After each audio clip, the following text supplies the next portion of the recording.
உங்கள் எல்லாருக்காகவும் நான் நிறைய ஜெபித்து கடந்து வந்திருக்கிறேன். கர்த்தரை இங்கே கொண்டு வந்தது ஆண்டவருடைய சித்தம் என்று நான் மனப்பூர்வமாய் நான் நம்புகிறேன். மெய்யாக கர்த்தர் தமது திருமுகத்தை நம் யாவருக்கும் பிரசன்னமாக்குவார். அல்லேலூயா. இந்த ஆயத்தங்கள், பிரயாசங்கள், தேன் மிட்டாய், முறுக்கு, அப்புறம் கம்மர்கட் எல்லாமே எதற்கு தெரியுமா? நம்ம எல்லாரும் சேர்ந்து ஒரு நோக்கத்தை நிறைவேற்றும்படி அவரது பரிபூரணமாக்கப்பட்ட சித்தம். சொல்லுங்க, ஆண்டவருடைய பரிபூரணமாக்கப்பட்ட சித்தம். ஒரே ஒரு தடவை கண்ணை மூடி ஒரு கையை இருதயத்தில் வச்சுட்டு ஏசப்பாவை பார்த்து, உம்தாமம் உயரணுமே, உம்மரசு வரணுமே, உம் விருப்பம் நடக்கணுமே. எத்தனை பேருக்கு ஆசை? ஏசப்பாட்ட சொல்லுங்க, என் எதிர்பார்ப்பு, என் ஆசை, என் விருப்பம் எல்லாத்தையும் ஒரு பக்கம் வச்சிடறேன் ஆண்டவரே. கைகளை இப்போ ஆண்டவர்கிட்ட இருந்து ஏதோ பெற்றுக்கொள்வது போல உயர்த்தி இப்போ சொல்லலாமா? உம் நாமம் உயரணுமே, உம் அரசு வரணுமே, உம் விருப்பம் நடக்கணுமே. சொல்லலாமா எல்லாருமாய்? உம் நாமம் உயரணுமே, உம் அரசு வரணுமே, உம் விருப்பம் நடக்கணுமே. எல்லாரும் ஏகோபித்து, உம் நாமம் உயரணுமே, உங்க அரசு, உம் அரசு வரணுமே, உம் விருப்பம் நடக்கணுமே. அப்பா பிதாவே என்று சொல்லுவோம். அப்பா பிதாவே, அப்பா அப்பா பிதாவே, அப்பா அப்பா பிதாவே, அப்பா பிதாவே, அப்பா.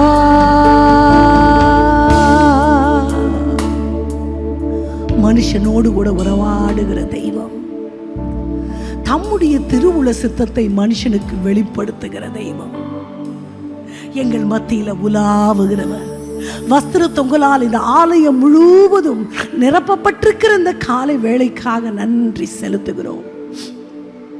மறைக்காமல் தமது முகத்தை எங்க வாழ்க்கையில நீங்க பிரசன்னமாக்க வேண்டும் ஐயா. உம் சித்தத்திற்கு நாங்க ஒப்பு கொடுக்கிறோம். இயேசுவின் நாமத்தில் ஜெபத்தை ஏறெடுக்கிறோம் எங்கள் நல்ல தகப்பனே. ஆமேன், ஆமேன். ஒரே ஒரு தடவை சத்தமா ஒரே ஒரு அல்லேலூயா சொல்லலாமா? அல்லேலூயா.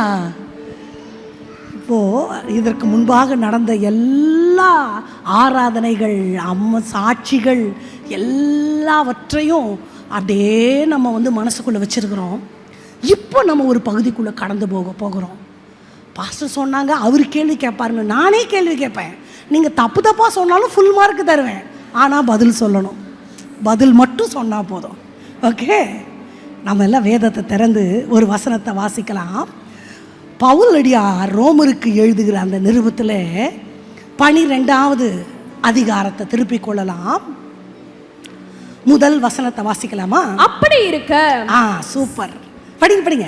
சகோதரரே, நீங்கள் உங்கள் சரீரங்களை பரிசுத்தமும் தேவனுக்கு பிரியமான ஜீவ பலியாக ஒப்பு கொடுக்க வேண்டும் என்று தேவனுடைய இரக்கங்களை முன்னிட்டு உங்களை வேண்டிக் கொள்ளுகிறேன். இதுவே போதும். இதுவே நீங்கள் செய்யத்தக்க புத்தியுள்ள ஆராதனை. என் கூடவே நீங்க நான் சொல்றதுக்கெல்லாம் பதில் சொல்லிட்டே வாங்க. செய்யத்தக்க புத்தியுள்ள ஆராதனைன்னு சொல்றாரு. அப்போ புத்தி இல்லாத ஆராதனைன்னு ஒன்று இருக்கா? இருக்கு. இதை அப்படியே ஸ்டிக் ஆன் பண்ணிக்கோங்க. அடுத்த வசனத்துக்கு போலாமா? நீங்கள் இந்த பிரபஞ்சத்திற்கு ஒத்த வேஷம் தெரியாமல் தேவனுடைய நன்மையும் பிரியமும் பரிபூர்ணமான சித்தம் இன்னதென்று பகுத்தறியத்தக்கதாக உங்கள் மனம் புதிதாகிறதினாலே மறுரூபமாகுங்கள். இந்த வசனத்துல நிறைய இருக்கு. இது எல்லாத்தையும் நம்ம ஞாபகம் வச்சுக்க முடியாது. புத்தியுள்ள ஆராதனை. அப்போ புத்தி இல்லாத ஆராதனைன்னு ஒன்று இருக்கா? அப்போ புத்தி இல்லாம நான் வாழ்கிற வாழ்க்கைன்னு ஒன்று இருக்கா? அப்போ என்னுடைய நோக்கத்தை ஆண்டவர் என் வாழ்க்கையில் வச்சிருக்கிற நோக்கத்தை நான் அறியாம புத்தி கெட்டுத்தனமா எப்படி வாழுகிற வாழ்க்கையாகட்டும், தேவனை தேடுகிற தேடலாகட்டும், ஆராதனையாகட்டும், என் நோக்கம் ஓட்டம் எல்லாமே புத்தி உள்ளது ஒன்று இருக்கு, புத்தி இல்லாதது ஒன்று இருக்கு. எங்கேயாவது நான் புத்தி கெட்டு போய் கொண்டு இருக்கிறேனா என்பதை நம்ம சிந்திக்க போகிறோம். அடுத்த வசனத்தில் சொன்னோம், தேவனுக்கு ஒரு சித்தம் இருக்கிறது. என்ன சித்தம்? நன்மையும் பிரியமும் பரிபூரணமும் ஆக்கப்பட்ட சித்தம். கேஜேவி வேர்ஷன்ல ஆங்கிலத்தில் good, perfect and acceptable will of God. அப்போ குட் அண்ட் பர்ஃபெக்ட் கூட எனக்கு ரொம்ப கேட்சியா இல்லை. அக்செப்டபிள் அப்படின்னா தமிழ்ல என்ன? அவருக்கு ஏற்புடைய ஒரு சித்தம். அப்போ மற்றதெல்லாம் நம்ம பண்றதெல்லாம் அவருக்கு ஏற்புடையதா இல்லை. என் ஆராதனையில் ஆண்டவர் விரும்புகிற அந்த புத்தியுள்ள ஒரு ஆராதனை எனக்கு இல்லை. அவருக்கு ஒரு சித்தம் இருக்கிறது, அது ஏற்புடையதான ஒரு சித்தம். அந்த சித்தம் என்ன அப்படின்னு நான் தெரிஞ்சுக்கணும்னா I need a special understanding. Understanding அப்படின்னு ஒன்று இருக்குது. அப்படின்னா என்ன? டிரான்ஸ்லேட் பண்ணி கரெக்டாக சொல்லிட்டோம். சூப்பரான டிரான்ஸ்லேஷன்.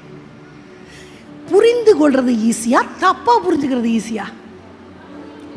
ரொம்ப கரெக்டாக சொல்லிட்டோம். It's very easy to miss understand something R somebody. அவங்கள ஒரு மாதிரி நினச்சேன், ஆனால் அப்படி இல்லை. அப்போ மேடம் முதல்ல தப்பாக கணக்கு போட்டிருக்காங்கன்னு அர்த்தம். Do not judge the book by its cover. ஒரு சாதாரண விஷயமாகட்டும், ஏதோ ஒரு காரியமாகட்டும், ஏதோ ஒரு நபராகட்டும், it is very easy to misunderstand that one. Human பிரெயினுக்கு அதே மாதிரி தான் ஆண்டவரை நான் அறிஞ்சிருக்கிற அறிவு, இல்லை என்னை பற்றி ஆண்டவர் என்ன நினச்சிருக்கிறாருன்னு நான் நினைக்கிறதும், there will be so many misunderstandings.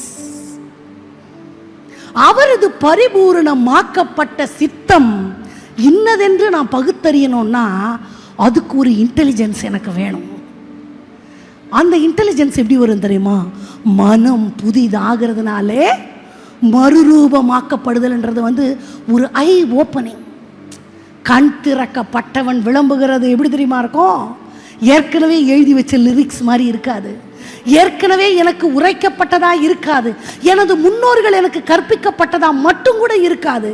It will be totally different. அதை நான் அறிஞ்சுக்கணும் அப்படிங்கிறது ஆண்டவருடைய திருவுள சித்தம். அல்லேலூயா. இன்னும் ஒரு வசனத்தை படிக்கலாமா? லூக்கா எழுதின சுவிசேஷ புஸ்தகத்தில் 10வது அதிகாரம் 42வது வசனத்தை படிக்கலாமா? லூக்கா 10:42. தேவையானது ஒன்றே, தேவையானது ஒன்றே. மரியாள் தன்னை விட்டு எடுபடாத நல்ல பங்கை தெரிந்து கொண்டாள் என்றார். நல்ல பங்கை தெரிந்து கொண்டாள், அவ்வளவுதான். இந்த சரித்திரம் நம்மளுக்கு ரொம்ப, இந்த ஒரு சம்பவம் நம்ம எல்லாருக்கும் ரொம்ப ரொம்ப பரிச்சயமான ஒரு சம்பவம் இல்லையா? இப்போ நான் இன்னைக்கு எல்லாமே ரெண்டு சொல்வேன். இப்போ தெரிந்து கொள்ளுதல்னு ஒன்று, புரிந்து கொள்ளுதல்னு ஒன்று சொன்னேன். இப்போ பேரலாக என்ன சொல்கிறேன்? தெரிந்து கொள்ளுதல்னு ஒன்று சொல்கிறேன். இது ரெண்டுத்துக்கும் உள்ள கனெக்டிவிட்டி என்னான்னு சொல்வேன். அப்புறம் 2 பர்சனாலிட்டி சொல்வேன், 2 கதை சொல்லுவேன். உங்களுக்கு முன்னாடி 2 வைப்பேன். நான் எங்கேயாவது ஒன்று சொன்னேன்னா நீங்கள் வெங்க இன்னொன்னு கேட்கணும். Okay?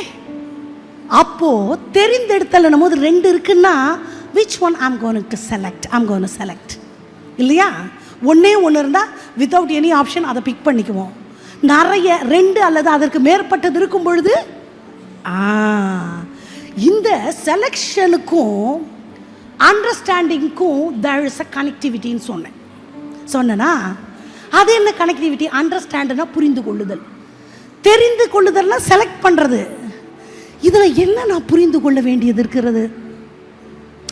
Without understanding something it is very hard to select. புரியலையா? நான் ஈஸியாக சொல்கிறேன். நான் அடிக்கடி சொல்கிறது தான். என்னுடைய செய்திகளை ரெகுலராக கேட்குறவங்களுக்கு அது கிளிக் ஆகிருக்கும். தெரியாதவங்களுக்காக நான் மறுபடியும் சொல்லுகிறேன். நம்ம எல்லோரும் ஒரு மாலுக்கு போயிட்டோன்னு வைங்களேன். ஷாப்பிங் எத்தனை பேருக்கு பிடிக்கும்? இல்லைன்னு சொன்னால் பொய்.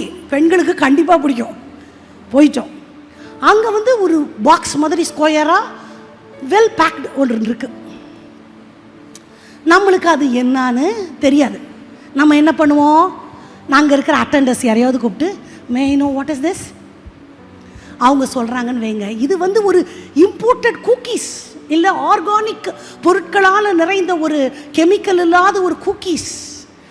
நம்ம சில பேர் சொல்லுவோம், I am not that much fond of biscuits, cookies. எனக்கு ஆனால் அவ்வளோ எனக்கு இஷ்டம் இல்லை, வேண்டாம். சில நேரம் இது என்ன தெரியுமா, இது வந்து அமேசான் காடுகள்லேருந்து தயாரிக்கப்பட்ட வினோத விதமான ஒரு சோப்பு. இதை போட்டு குளிச்சா ஈ சோப்பு போல் போட்டு குளித்த உடனே பஞ்சை போல் வெண்மையாகும்னு சொன்னால் நம்ம இந்தியன்ஸ் நிறைய பேர் அது எவ்வளோ வேலை, பாக்கெட்டில் இருக்கா கூடு.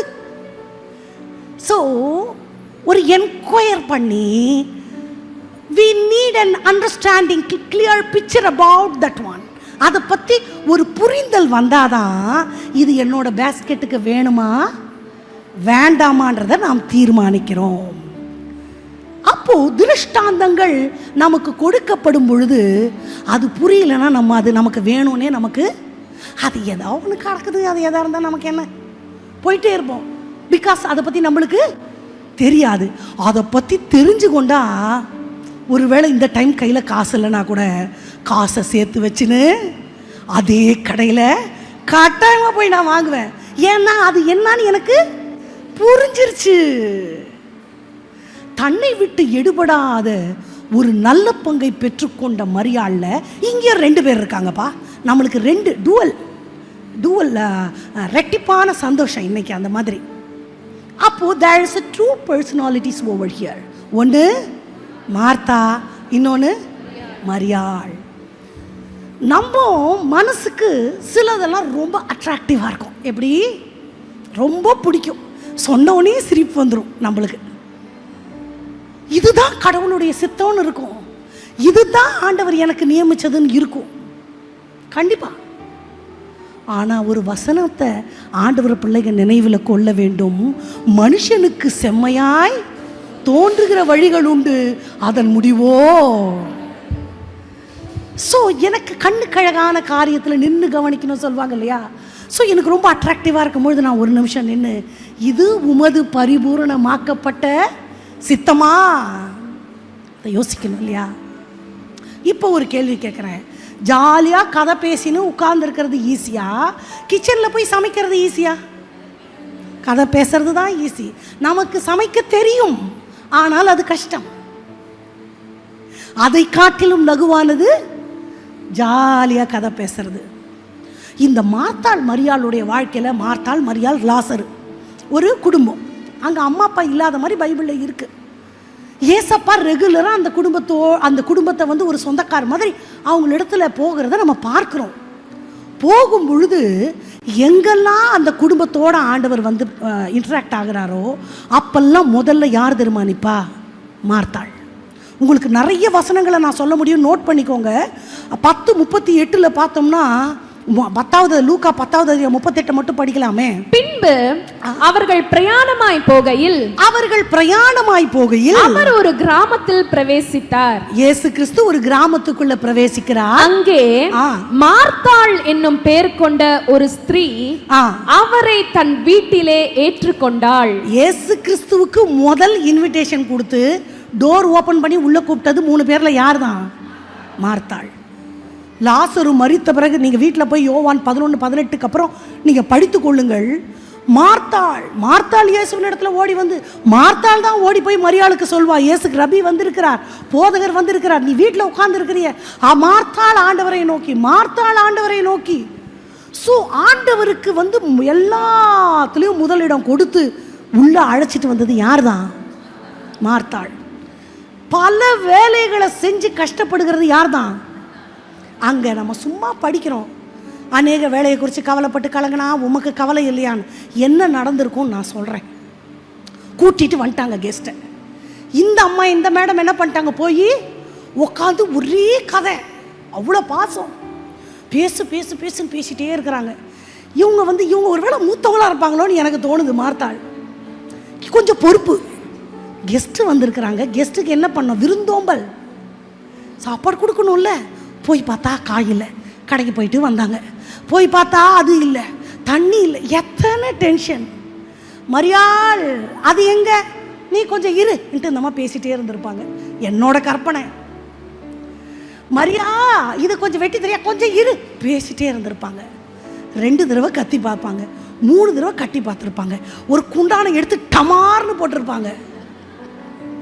என்ன நடந்தாலும் அசைக்கப்படுவதில்லை அப்படின்னு உக்காந்து பிடிச்சாம்பாரு ஒரு புளியங்கொம்முன்னு உக்காந்து கீப் ஆன் ஸ்பீக்கிங்.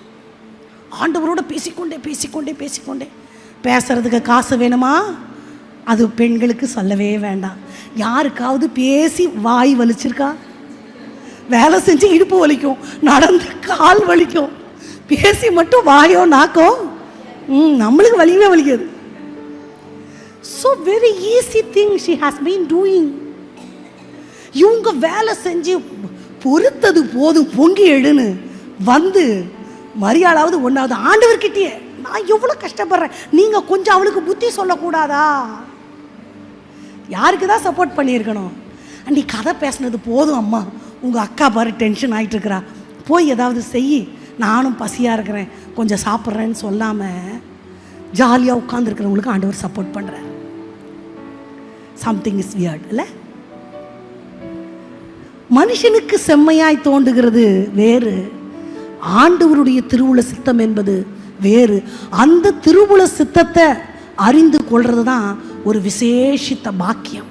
கண்கள் திறக்கப்படுகிற அனுபவம், மனம் புதிதாக்கப்படுகிற அனுபவம் என்பது தெய்வத்தினுடைய சித்தம். பைபிளில் நமக்கு உவமை தெரியும் இல்லையா? ஆண்டவர் உவமானங்களினாலும் உவமேயங்களினாலும் ஜனங்களுக்கு தம்முடைய திருஷ்டாந்தங்களை வெளிப்படுத்துவார். But we never come across about paradox. paradoxனா என்னன்னா, அதில் ஒரு லாஜிக்குமே இருக்காது. நினச்சி பார்த்தா நமக்கு ரொம்ப காமெடியாக இருக்கும், ஆனால் அதுக்குள்ளே தான் சத்தியம் இருக்கும். That is called paradox. எப்படி தெரியுமா? கொடு உனக்கு கொடுக்கப்படும்னு சொல்வார். கொடுத்தா பர்ஸு காலி ஆகுமா ரொம்புமா? ஆனால் சொல்லுவார் கொடுக்கப்படும்னு. அப்படி கொடுத்து ஆசீர்வாதத்தை அனுபவிச்சவங்க இங்கே இருப்பீங்க. ஸோ நமக்கு நினச்சி பார்த்தா மனுஷ அறிவுக்கு அது பைத்தியமாய் தோன்றும். ஆனால் தெய்வத்தினுடைய வாயிலிருந்து உரைக்கப்படுகிற வார்த்தை ஒரு நாளும் பொய்யுரையாது. அல்லேலூயா! எத்தனை பேர் நம்புகிறோம்? ஒரு நாளும் வீணாகாது நான் ஓடும் ஓட்டம், நான் செய்யும் ஜெபம் ஒரு நாளும் வீணாகாது. நான் அவர் மேல வைக்கிற நம்பிக்கை, அவர் வார்த்தை மேல வைக்கிற நம்பிக்கை, என் இருதயத்தில் வைக்கிற நம்பிக்கை ஒரு நாள் கூட வீணாகவே ஆகாது. இருதயத்தில் கை வச்சு சொல்லுங்க, தொடர்ந்து ஓடு, விட்டு விடாதே, பணி செய்வதை மறந்து விடாதே. தொடர்ந்து ஓடு, சத்தமா, விட்டு விடாதே, பணி செய்வதை மறந்து விடாதே. ஒரு நாளும் வீணாகாது. பாடுங்க, நான் ஓடும் ஓட்டம், நான் செய்யும் ஜெபம் ஒரு நாளும் வீணாகாது. ஒரு நாளும் வீணாகாது. அவருக்காக நான் படுகிற அன்பின் பிரயாசங்களை மறக்கிறதற்கு என் தேவன் அநீதி உள்ளவர் அல்ல. அப்போ எனக்கு செம்மை கரெக்டு அப்படின்னு ஒரு வழி தோணும். எல்லாரும் பார்வைக்கும் அது கரெக்டுன்னு தோணும். ஆனால் ஆண்டவருக்கு அப்படி தோணாது. ஏன் தெரியுமா? ஆண்டவருக்கு பிடிச்சது சாப்பாடை விட, வித்தியாசமான பதார்த்தங்களை விட அவரோடு கூட உட்கார்ந்து உறவாடுவது. நகோமி தெரியுமா? ரூத் தெரியுமா? நம்ம எல்லாருக்கும் தெரியும். அதனால நான் தொட்டு தொட்டு காமிச்சிட்டு போயிட்டே இருக்கிறேன். கணவன் இறந்து விட்டார் ரூத்துக்கு. அவ கண்ணு முன்னாடி ஓர்பாளுக்கும் கணவன் இறந்துட்டாரு, மாமனாரும் இறந்துட்டாரு, 3 பேருமே விதவை. அந்த காலம் பெண்களுக்கு படிப்பு கிடையாது. Every woman should depend upon a man. கணவனுடைய சம்பாத்தியத்தை நம்பி தான் பெண்கள் வாழ வேண்டிய காலகட்டம். அவ கண்ணுக்கு முன்னாடி அவளுடைய அக்கா மூத்தவ மாமியார் சொன்னபடி முத்தமிட்டு கடந்து சென்றாள். ஆனா ரூத் என்ன பண்றா? உங்க கூட தான் நான் இருப்பேன், மரணமானாலும் உங்க கூட, வாழ்ந்தாலும் உங்க கூட, செத்தாலும் உங்க கூட. சி, இந்த அம்மச்சி ஆயா கூட போய் அவங்களுக்கு என்ன கிடைக்க போகுது? ஆயாவுக்கு வீட்டுக்காரர் இல்லை, ஆயா மொத்த சொத்தையும் இழந்தாச்சு, இருக்கிற ஊரை விட்டு ஆமாம் இங்கே வந்து அல்லதும் போய் இப்போ திரும்பி போயின்னுக்கிறாங்க. ஆயா இங்கேயும் ஒன்றும் இல்லை அங்கேயும் ஒன்றும் இல்லை. அவங்க கிளியராக சொல்லிட்டாங்க, எனக்கு வேற பையன் இல்லை, இனி நான் கல்யாணம் பண்ணி இனி ஒரு இதெல்லாம் நடக்குமா? அப்படி நடந்தா கூட அதுக்குள்ள உனக்கு ஸோ இட் ஷோஸ் தட் நான் ஜீரோ. என்னை நம்பி வந்து உனக்கு கிளியராக பாட்டி சொல்லிட்டாங்க, இருந்தாலும் உங்கள் பின்னாடி தான் நான் வருவேன். இது கொஞ்சம் பைத்தியக்காரத்தனமாக தெரியுதா இல்லையா? நம்மளா இருந்தா சொல்ல, ரூத் நீ என்ன பேசுற? அவங்க கூட போய் உனக்கு என்ன கிடைக்க போகுது? நீ குட்டி பொண்ணு, உங்க அம்மா அப்பா கிட்ட போ, அழகா உங்க சொந்தக்கார மாப்பிள்ளைய கல்யாணம் பண்ணி வைப்பாங்க, நீ அதுதானே சொல்லி இருப்போம். அவள் பற்றி கொண்டது யெகோவா தேவனை, தன் மாமியார் காண்பித்து கொடுத்த ஆமா உலகத்து சொத்து மேலையும் வாழ்க்கை மேலையும் அவளுடைய நோக்கம் போகல. என்னை இங்க அழைத்த சகோதரன் சகோதரிக்காக நான் ரொம்ப சந்தோஷப்படுறேன். அவ்வளோ பிஸ்னஸ் எல்லாமே கொடுத்துருக்குறாங்க. எதுக்காக நமக்கு தேன் மிட்டாய் கொடுத்து இந்த மீட்டிங்கெல்லாம் நடத்தணும்? உலக வாழ்க்கையை, இக்காலத்து பாடுகளையும் உலகத்திற்குரிய காரியங்களையும் கண் சுருகி போன குருடனை போல கீழே பார்ப்பதற்கு அழைக்கப்பட்டவர்கள் அல்ல, அதற்கு மேலான தேவனை, அதற்கு மேலான காரியங்களை, உலகத்திற்கு அடுத்த ராஜ்யத்துக்குரிய காரியங்களை செய்யணும்னு சித்தம் கொண்ட தரிசனம் கொண்டவங்க கோடி இல்லை மில்லியன் வந்தாலும் சும்மா இருக்க மாட்டாங்க. அல்லேலூயா. அப்போ ரூத்துக்கு நல்லா தெரிஞ்சிச்சு, அப்படி எடுக்கப்பட்ட ஒரு தீர்மானம் பரலோக தேவனால் அங்கீகரிக்கப்பட்டதன் காரணம் இயேசு கிறிஸ்துவுடைய வம்ச வரலாறுல அவளுடைய பெயர் இடம்பெறுகிறது. ஸோ ஆண்டவர் எதிர்பார்க்கிற ஒன்று, அதை நான் தெரிந்து கொள்ளுகிறேனா? என்னோட வேவ் லென்த் வந்து ஆண்டவருடைய வேவ் லென்த்தோட மேட்ச் ஆகுதா? இல்லை நான் எப்பேற்பட்ட சிந்தையில் நான் இருக்கிறேன்? அதை தான் இன்னைக்கு நான் சொல்ல போறேன். முழு உலகத்தையும் ஆண்டவர் படைக்கும் பொழுது கடைசியா படைச்சது என்ன?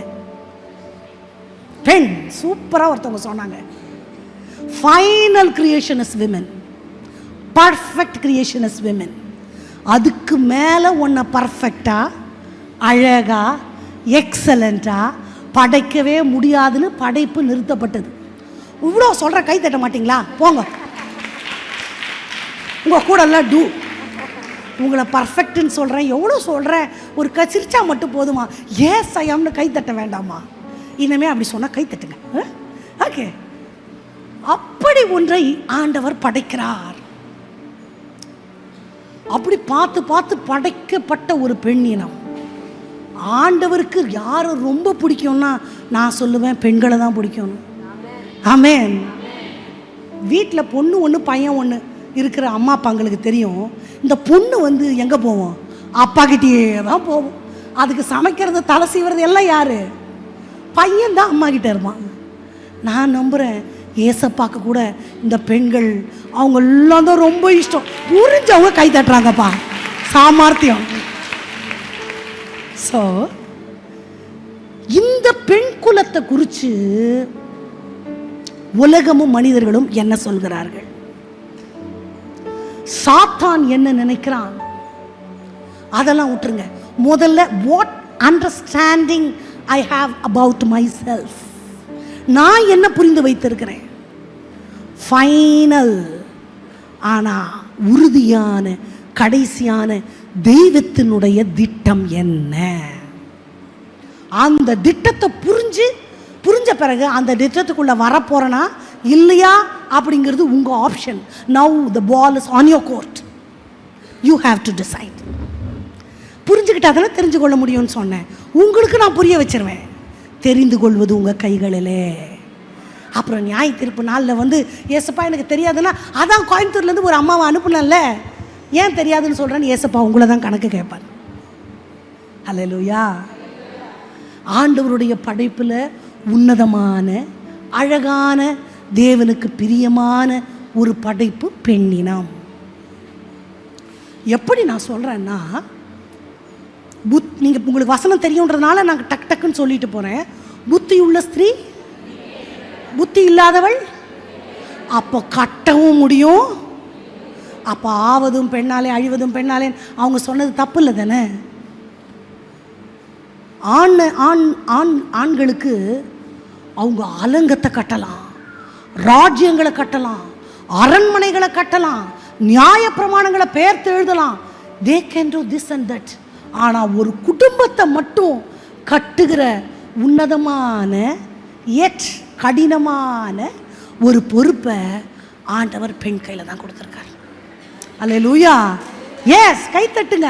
அது ரொம்ப ரொம்ப ப்ரெஷியஸ், ரொம்ப உன்னதமான ஒரு வேலை. ஏன் தெரியுமா? வேதம் ஆரம்பிக்கப்பட்டது ஒரு குடும்பத்தில், ஆதாம் ஏவாள். வேதம் முடியறதுல ஆட்டுக்குட்டியானுடைய கல்யாணத்தில் தான் முடியுது. திருமணம், குடும்பம், பிள்ளைகள், இதற்கு ஆண்டவர் அவ்வளோ முக்கியத்துவம் கொடுக்கிறார். நோவாவுடைய பேழையில் அவரை மட்டும் ஏற்ற வேண்டியதானே நீதிமான், குடும்பத்தோடு ஏற்றுறார். ஒரு விதவைக்கு மகன் இறந்து போயிட்டா இன்னொரு குழந்தைய எங்கே இருந்தால் தரலாமே, அவருக்கு தான் 90 வயசுலேயும் பிள்ளை கொடுக்க முடியுமே. அந்த பிள்ளையை உயிர்ப்பித்து தருகிறார். அந்த உணர்வுகளுக்கு ஆண்டவர் மதிப்பு கொடுக்கிறவர். அப்போ குடும்பங்களை ஆண்டவர் ரசிக்கிறார்னா, குடும்பத்தை சீர்குலைய பண்ணுறது யாரு? சத்துரு. இந்த குடும்பத்தை சபைக்கு ஆண்டவர் ஒப்பிடுறார். சபை யாரா? கிறிஸ்துவினுடைய மணவாட்டி. திராட்சை தோட்டத்துக்கு ஆண்டவர் ஒப்பிடுகிறார். திராட்சை தோட்டத்தையும் சபைக்கு ஒப்பிடுவார், குடும்பத்துக்கு ஒப்பிடுவார். குடும்பத்தை திராட்சை தோட்டத்துக்கு ஒப்பிடுவார். ஏன் திராட்சை தோட்டத்துக்கு ஒப்பிடுறார்? இத்தனை பேர் இருக்கிறீங்க, கேட்குறேன், யார் வீட்லையாவது திராட்சை செடி வச்சு பழம் பழுத்திருக்கா? பூச்செடி வைப்பீங்க, திராட்சை செடி வச்சு பழம் பழுத்திருக்கு, ரொம்ப பெரிய விஷயம். இவ்வளோ பெரிய கூட்டத்தில் ஒரே ஒருத்தவங்க, அது எத்தனை பழம் எப்படி பழுத்துச்சுன்னு எனக்கு தெரியாது, ஆனால் பழுத்திருக்குன்றாங்க, நம்புகிறேன். நிறைய பேர் செடி வச்சுருப்பீங்க, but that is not that much easy. ஒரு செடியை வச்சு பழம் வாங்குறதே கஷ்டம். தோட்டத்தை பராமரிக்கிறது ரொம்ப கஷ்டம். சிறுநரி வந்துடும், குழிநரி வந்துடும், குழி மூசல் வந்துடும். காய் பறிக்கிறதுக்குள்ள நம்ம கதை கேட்டிருக்கோம்ல, நரி என்ன பண்ணுச்சா, எட்டி நரி தின்னு போடும். 10 நிலமும் ஒரேபடி திராட்சை ரசத்தை கொடுக்கும். அப்படின்னா என்ன அர்த்தம்? ரொம்ப கஷ்டம். ஆனால் அந்த பொறுப்பை ஆண்டவர் யார் செய்வாங்களோ அவங்கள நம்பி கொடுத்துருக்கிறார். அல்லேலூயா. இருதயத்தில் கை வச்சு சொல்லுங்க, என்னை நம்பியவர் தந்த பொறுப்பதனை அவர் வரும் வரை காத்து கொள்வேன். இன்னொரு தடவை சொல்லாமா? என்னை நம்பியவர் தந்த பொறுப்பதனை அவர் வரும் வரை காத்து கொள்வேன். முதல் ஊழியம் குடும்பத்தில் ஒவ்வொரு பெண்ணுக்கும் முதல் ஊழியம் எங்கே தான்? குடும்பத்தை. இந்த குடும்பத்தை மட்டும் ரட்சிப்புக்குள்ளே கொண்டு வந்துட்டா, பிள்ளைகளை அப்படிப்பட்ட பரிசுத்தத்துக்குள்ளே வளர்த்துட்டா, ஒவ்வொரு பெண்ணுமே சக்சீடட். அவங்க லைஃப் அவங்க ஜெயிச்சிட்டாங்கன்னு அர்த்தம். அப்போது ஆண்டவர் இவ்வளோ முக்கியத்துவம் கொடுத்து ஒரு குடும்பத்தை ஆண்டவர் கொடுத்துருக்கிறார். ஓகே, இந்த உலகம் ஒரு பொண்ணை பற்றி என்ன சொல்லுது? உலகமுக்கும் மனிதர்களுக்கும் பெண்ணு யார்? வாயாடி. அப்புறம் என்னவெல்லாம் பொம்பளை சிரிச்சா அந்த குடும்பம் உருப்படாது, பொம்பளை சிரிச்சா புயலைய விரிச்சாலும் சிரிக்கக்கூடாது. அப்புறம் அடுக்கிக்கிட்டே போவாங்க. குழந்தை பெக்கிற ஒரு மிஷின், புள்ள பெத்தியா அவ்வளோதான் போ. அடுப்பூதும் பெண்ணுக்கு 68வது சங்கீதத்தில் ஒரு வசனத்தை வாசிக்கலாம். அந்த வசனம் எனக்கு என்னமோ இந்தியன் விமனுக்குனே தோணும். 68:13 படிக்கலாமா? சங்கீதங்களின் புஸ்தகம் 68 8வது சங்கீதம் 13வது வசனம். நீங்கள் அடுப்பின் அடியில் கிடந்தவர்களாய் இருந்தாலும், அடுப்பின் அடியில் கிடந்தவர்களாய் இருந்தாலும், வெள்ளியால் அலங்கரிக்கப்பட்ட புறா சிறகுகள் போலவும் பசும்பொன் நிறமாகிய அதன் இறகுகளின் சாயலாகவும் இருப்பீர்கள். ஒரு நிமிஷம், பொன்னு வெள்ளி ஜுவல் எங்க வைப்பீங்க? பீரோல ஜுவல் பாக்ஸுக்குள்ள பூட்டி பத்திரமா எங்க இருக்கிறவங்கள அடுப்பு கறியை எங்க போடுவாங்க? ரோட்ல போடுவாங்க. அப்படி இருக்கிறவள் என்ன அவ்வளவு விலையேற பெற்றவளா ஆண்டவர் வைக்கணும்னு சித்தம் வச்சிருக்கிறார். ஆனா உலகம் எப்படி பார்க்குது? உலகம் அப்படிதான் பார்க்கும். மனுஷர் அப்படிதான் பார்ப்பாங்க. வீட்டில் இருக்கவங்கெல்லாம் அப்படியே ஐயோ உன்ன மாதிரி யாரும் சொல்ல மாட்டாங்க. யார் எந்த கணவருமே நீதான் வாழ்க்கைன்னு டெய்லி வந்து சொல்லலாம். ஏதோ பிறந்த நாளுக்கு சொல்லுவாங்க, யாரும் சொல்ல மாட்டாங்க. போய்விட்ட பின்பம் வச்சுக்கொள்வான், செத்து போன பிறகு வேணா சொல்லுவாங்க. ஐயோ அந்த ஆயா மாதிரி யார் வருவா, கஞ்சி ஆச்சு காய்ச்சி போடுமே. அது உயிரோடு இருக்கும்போது சொல்லியிருந்தா ஆயா இன்னும் 5 வருஷம் வாழ்ந்துருக்கும். சொல்ல மாட்டாங்க. ஆயா செத்து போயிடும். செத்து போன பிறகு ஆயா ஆயா எங்கேருந்து வரும்? போய்விட்ட பின்போதான் மெச்சிக்கொள்வான் நம்ம. அப்போது மற்றவங்க சொன்னாதான் என்னோட முக்கியத்துவம் எனக்கு தெரியணும்னு எனக்கு அவசியம் இல்லை. நான் ஒன்று கீ கொடுக்குற பொம்மை இல்லை. ஒருத்தர் கீ கொடுத்தா அதுக்கேற்ற மாதிரி ஆடுறதுக்கு I must know myself. Hallelujah. இந்த உலகம் என்ன வேணால் சொல்லட்டும், இந்த மனிதர் என்ன வேணால் சொல்லட்டும், மனுஷர் பேச்சை கேட்டு வாழணும்னு நினச்சா வாழவே முடியாது. ஒரு அப்பாவும் மகனும் வெகு தூர பிரயாணம் ஒரு கழுதையில் போனாங்களாம். 3 பேரும் நடந்து போனாங்களாம். ஒரு ஊரில் வந்து ஏய் அப்பா மகன் அந்த கழுதை தான் இருக்கே, அதில் ஏறி உட்காந்துட்டு போக வேண்டியதுன்னு. அறிவே இல்லை. 2 பேரும் ஏறி உட்காந்துக்கிட்டாங்களாம். அடுத்த ஊரில் சொன்னாங்களாம் 2 தடிமாடி ஏறி அந்த கழுதை மேலே உட்காந்தா அந்த கழுதை எப்படி போகும்? ஐயையோ இறங்கிட்டாங்க 2 பேரும். அப்புறம் போயிட்டே இருக்கணும். அந்த பச்சை பையனை போய் நடக்க வச்சு கூப்பிட்டு போறிய, அந்த கழுதை மேலே கழுதை மேலே உட்கார வச்சாங்களாம். டேய் நீ வயசு பையன் நடக்காம கிழவனை நடக்க வச்சுட்டு இருக்கிற அறிவில்லை, இறக்கி விட்டுட்டு அப்பா ஏறி உட்கார்ந்தாராம். அடுத்த ஊர் போனோடனே ஐயோ பிஞ்சு பையன் நடந்து வரான், நீ கிழவன் மாடு மாதிரி உட்காந்துருக்கு. அதோட என்ன செஞ்சாலும் எதை அப்போ என்னதான் அப்புறம் கழுதியை தூக்கி தலையில் வச்சுட்டு போக முடியும்? எதை பண்ணாலும் தப்பு. ஸோ இந்த உலகத்து வார்த்தைகளுக்கு பின்னாடி போகவே முடியாது. நான் நோக்கும் ஒரு திசை, என் பார்வை என் ஆண்டவராகிய கண்மலையாகிய கிறிஸ்துவின் மேல. மேகம் போன்ற இத்தனை திரளான சாட்சிகள் என்னை சூழ்ந்திருந்தாலும் பாரமான யாவற்றையும் உதறி தள்ளிவிட்டு லக்கையை நோக்கி ஓடுகிறேன். நான் ஓடுகிறேன், என் இயேசுவுக்காய் நான் ஓடுகிறேன். இப்ப நீங்க சொல்லுங்க. ஓடுகிறேன், நான் ஓடுகிறேன், என் இயேசுவுக்காய் நான் ஓடுகிறேன். நீங்க பாடினீங்கன்னா நான் கேட்டுனே இருந்துருவேன், பிரசங்கம் பண்ண மாட்டேன். ப்ளீஸ் என் கூட பாடுங்க. அப்போ இந்த உலகம் சொல்றது என்ன வேணா இருக்கட்டும், மனிதர்கள் சொல்லுகிறது என்ன வேணா இருக்கட்டும், சாத்தானுக்கு என்ன தெரியுமா நிறையா இருக்கு. அதெல்லாம் நம்ம காதில் வாங்க வேண்டாம். ஒரே ஒரு வார்த்தையை மட்டும் நம்ம படிச்சுட்டு போகலாமா? அது ஆதியாகமங்களின் புஸ்தகத்தில் முதல் அதிகாரம்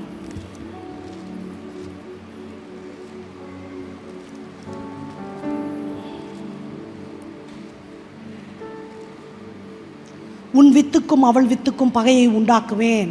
3வது அதிகாரம் 15வது வசனம். ஆதியாகமம் 3:15. உனக்கும் ஸ்திரீக்கும் உன் வித்துக்கும் அவள் வித்துக்கும் பகை உண்டாக்குவேன்.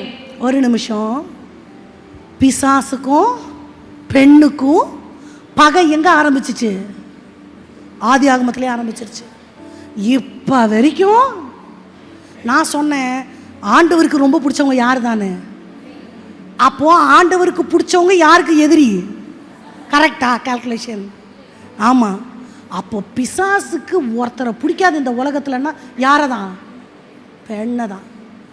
அதனால பிசாசு என்ன வார்த்தை உங்கள் இருதயத்தில் நெகட்டிவாக விதைச்சாலும் பாசிட்டிவாக பேசுகிறவர் ஆண்டவர். அப்போ நெகட்டிவ் பேச்சு எங்கேருந்து வருது? நீ ஒரு பலவீனம், நீ ஒன்றுக்காகாதவோ, இந்த மாதிரி எண்ணம்லாம் யாரு கொடுக்கறது? சரி, by the way I have a question. ஸ்திரீ பலவீனமானவளா பலமானவளா? அப்புறம் ஏன் பவுல் பலவீனம்னு சொல்லிட்டாரு? எபிரேய ஸ்திரீகள் நல்ல பலமுள்ளவர்கள் என்று மருத்துவச்சிகள் கண்டார்கள். அந்த பலன் எங்கப்பா போச்சு?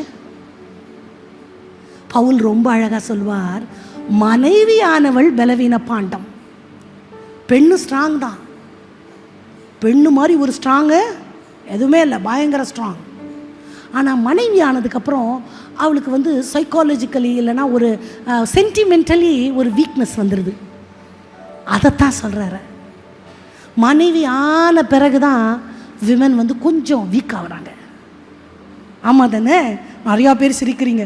கல்யாணத்துக்கு முன்னாடி சிங்கம் மாதிரி இருந்தேன் தெரியுமா, புலி மாதிரி இருந்தேன், இப்போ எலி மாதிரி ஆயிட்டேன். பரவாயில்ல, என்னை பலப்படுத்துகிற கிறிஸ்துவினாலே எல்லாவற்றையும் செய்ய எனக்கு பலன் உண்டு. விசுவாச அறிக்கை. நான் ஒரே பார்த்து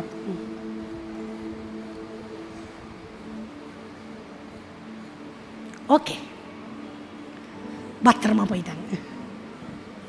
ரைட். அப்போ சாத்தானுக்கு முதல் எதிரி யார் தான்? பெண்ணு தான்.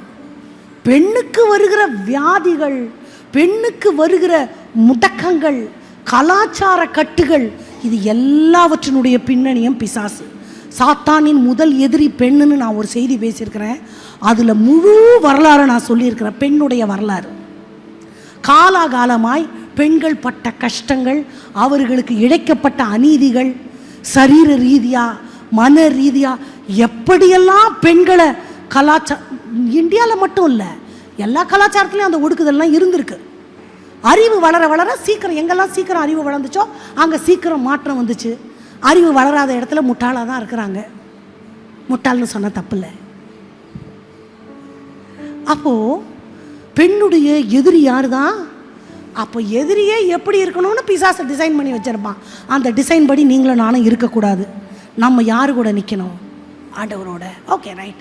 அதற்கு மேலே நிறைய சொல்ல முடியலை எனக்கு, நான் போகிறேன். ஓகே, நான் என்ன நினைக்கிறேன், நான் என்னை பற்றி என்னுடைய அண்டர்ஸ்டாண்டிங் என்ன? வெந்ததை தின்ன, விதி வந்தா போகிறேன். நான் இருந்து என்ன பண்ணட்டும்? நான் எதுக்கு இப்படி இருக்கிறேன்? என்னால் ஒரு பிரயோஜனமோ இல்லை. உங்களால் எவ்வளோ பிரயோஜனன்றது நான் முதலே சொல்லிட்டேன். வீட்டில் எப்பவும் கண்ணே மணியே நீ இல்லாமல் நான் இல்லை, நீ இல்லாமல் வீடு இல்லைன்னு எந்த கணவரும் எந்த பிள்ளைங்களும் டெய்லி எல்லாம் புகழ் பாட மாட்டாங்க. பாடினா அது வீடே இல்லை, ஆர்டிஃபிஷியலாக இருக்கும். அப்போது யாரும் அப்படியெல்லாம் பொழுதுனைக்கும் ப்ரைஸ் பண்ண மாட்டாங்க. அவங்க சொல்லாததுனால நான் பிரயோஜனம் இல்லை என்று அர்த்தம். ஒரே ஒரு உதாரணம் சொல்கிறேன், நீங்கள் யாருன்னு சொல்லணும். ஒரு அம்மா இல்லை, அப்பா, 2 பொம்பளை பிள்ளைங்க. அந்த 2 பொம்பளை பிள்ளைங்களினால பல வருடங்க அவங்க ஆலயத்துக்குள்ளேயே வர முடியாத மாதிரி துஷ்ட சந்ததி பூமியில் வந்துருச்சு. யாரு? சூப்பர். ஒரு அம்மாவுடைய ஆப்சன்ஸ் புரியுதா உங்களுக்கு? அந்த சந்ததியே அருவருக்கப்படத்தக்க சந்ததி. மோவாபியர், அம்மோனியர். ஒரு பரிசுத்தவான் லோத்து பரிசுத்தவான், அவர் அழியக்கூடாதுன்னு ஊழியக்கார் தேவ தூதர் அவர் கரத்தை பிடிச்சி தரத்தரன்னு இழுத்துன்னு பட்டணத்துக்கு வெளியே விட்டாங்க. அப்போ எவ்வளோ பெரிய பரிசுத்தவானாக இருந்திருக்கணும். அந்த பரிசுத்தவானுடைய சந்ததி அருவருக்கத்தக்க சந்ததி ஆயிற்று. வேதவசனம் சொல்லுகிறது, நீதிமானுடைய சந்ததி அப்பத்துக்கு இறந்து தெரியாது. ஒரு சந்ததி ஆண்டவரை தேடிச்சுன்னா 1000 தலைமுறைக்கு அது ஆசீர்வாதம்னு ஆண்டவர் சொல்றாரு.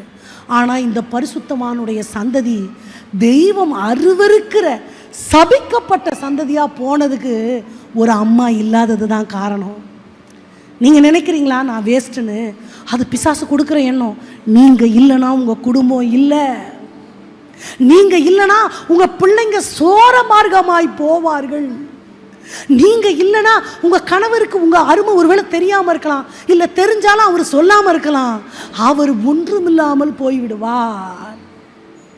உன் மனைவி உன் வீட்டோரங்களில் கனிதரும் திராட்சை செடி.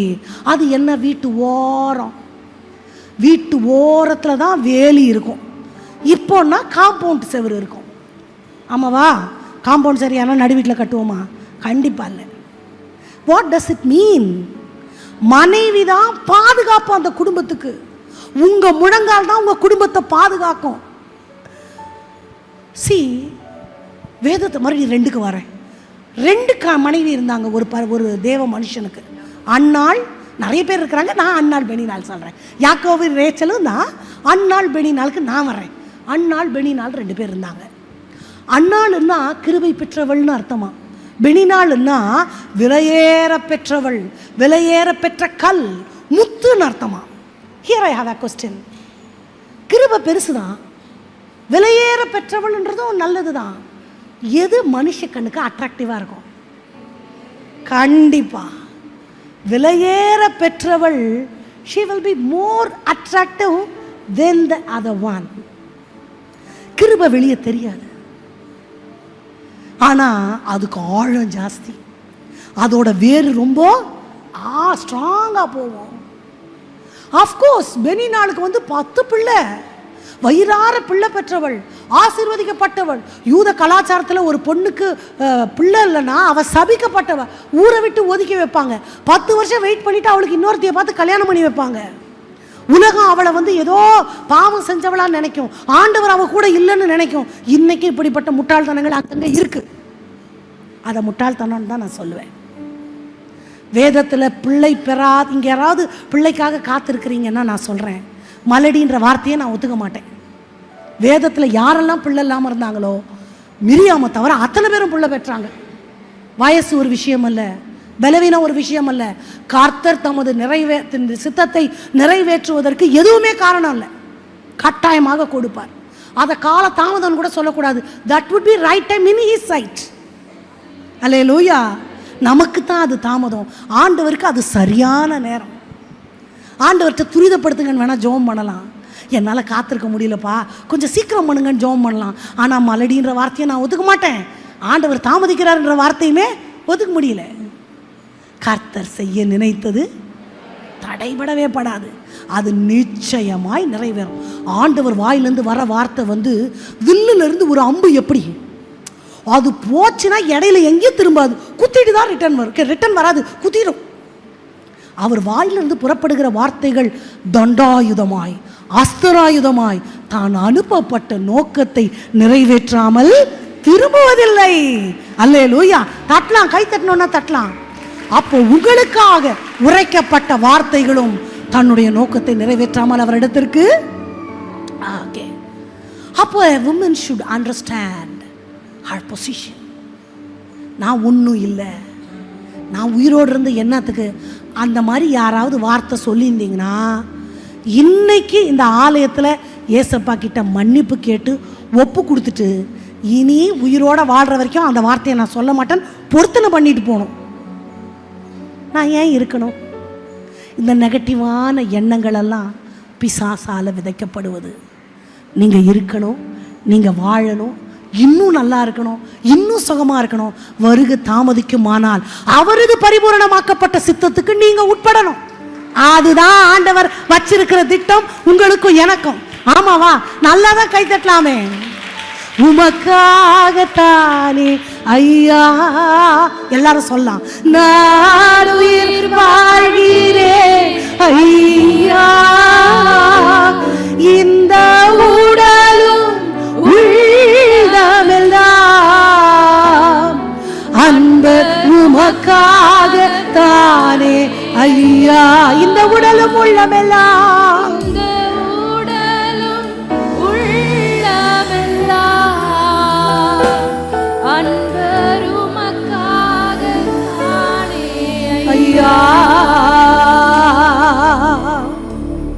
அப்போ யாருக்காக வாழ்கிறோம்? எனக்காக, என் குடும்பத்துக்காகன்றதெல்லாம் செகண்டரி. என்ன கொரோனா எத்தனையோ பேரை வாரி கொண்டு போச்சு.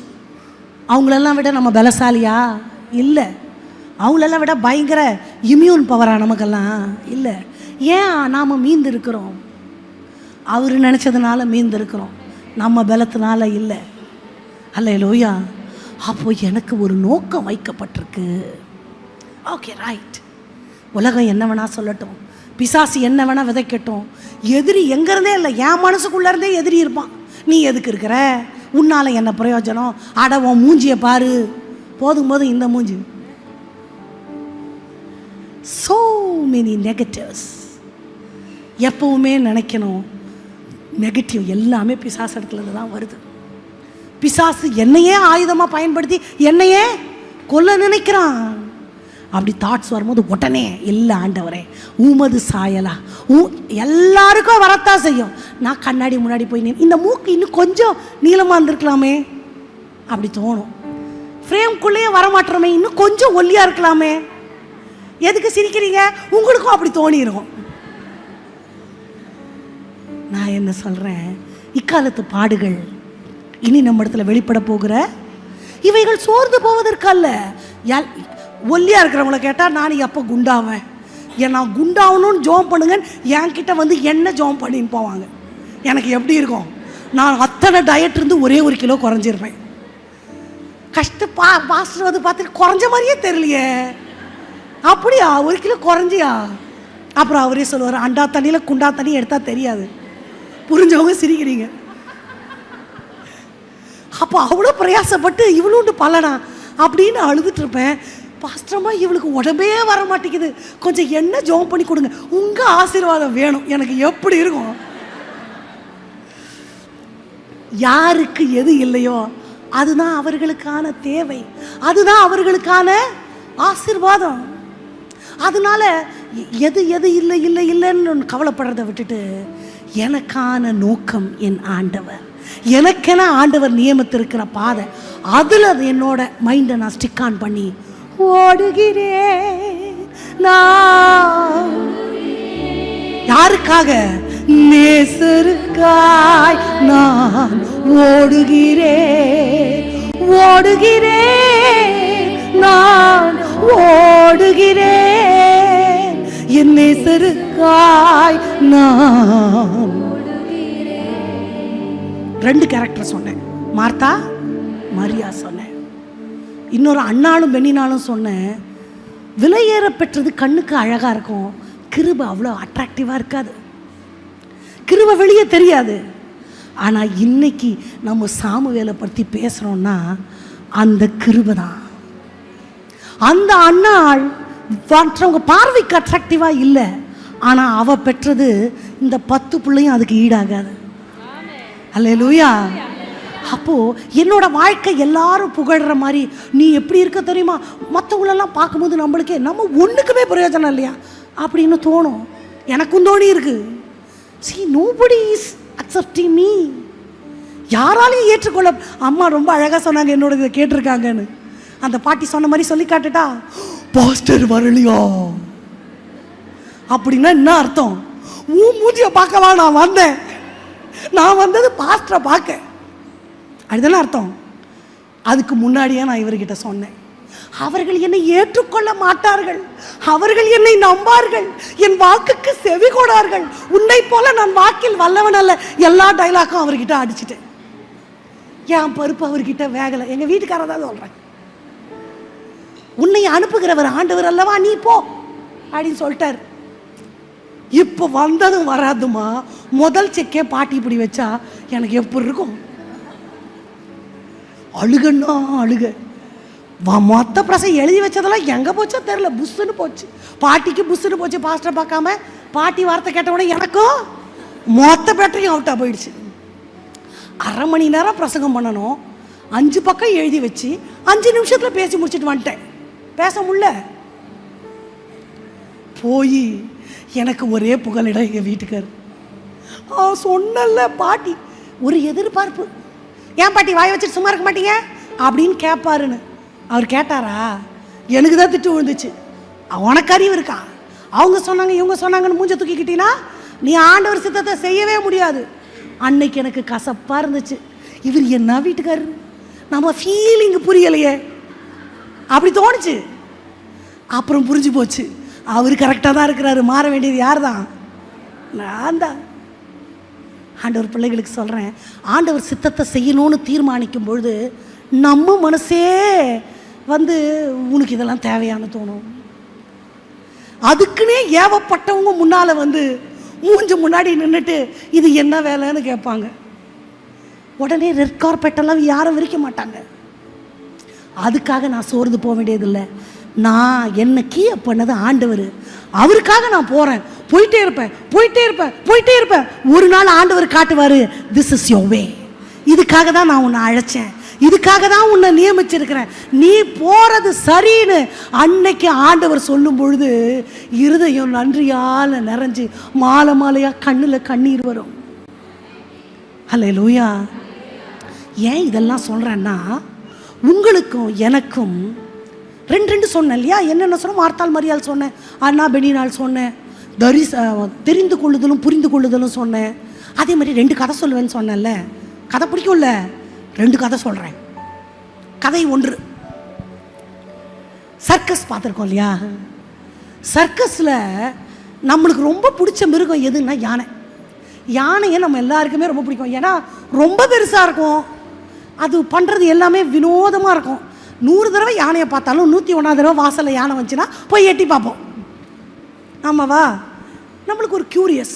அந்த யானையை மற்ற விலங்குகளை பிடிக்கிற மாதிரி வலை போட்டு பிடிக்க முடியாது. வலை போடுற சைஸ்லையா இருக்குது, வலையெல்லாம் போட முடியாது. என்ன பண்ணுவாங்கன்னா, அந்த யானையை விட பெரிய குழி வெட்டிடுவாங்க.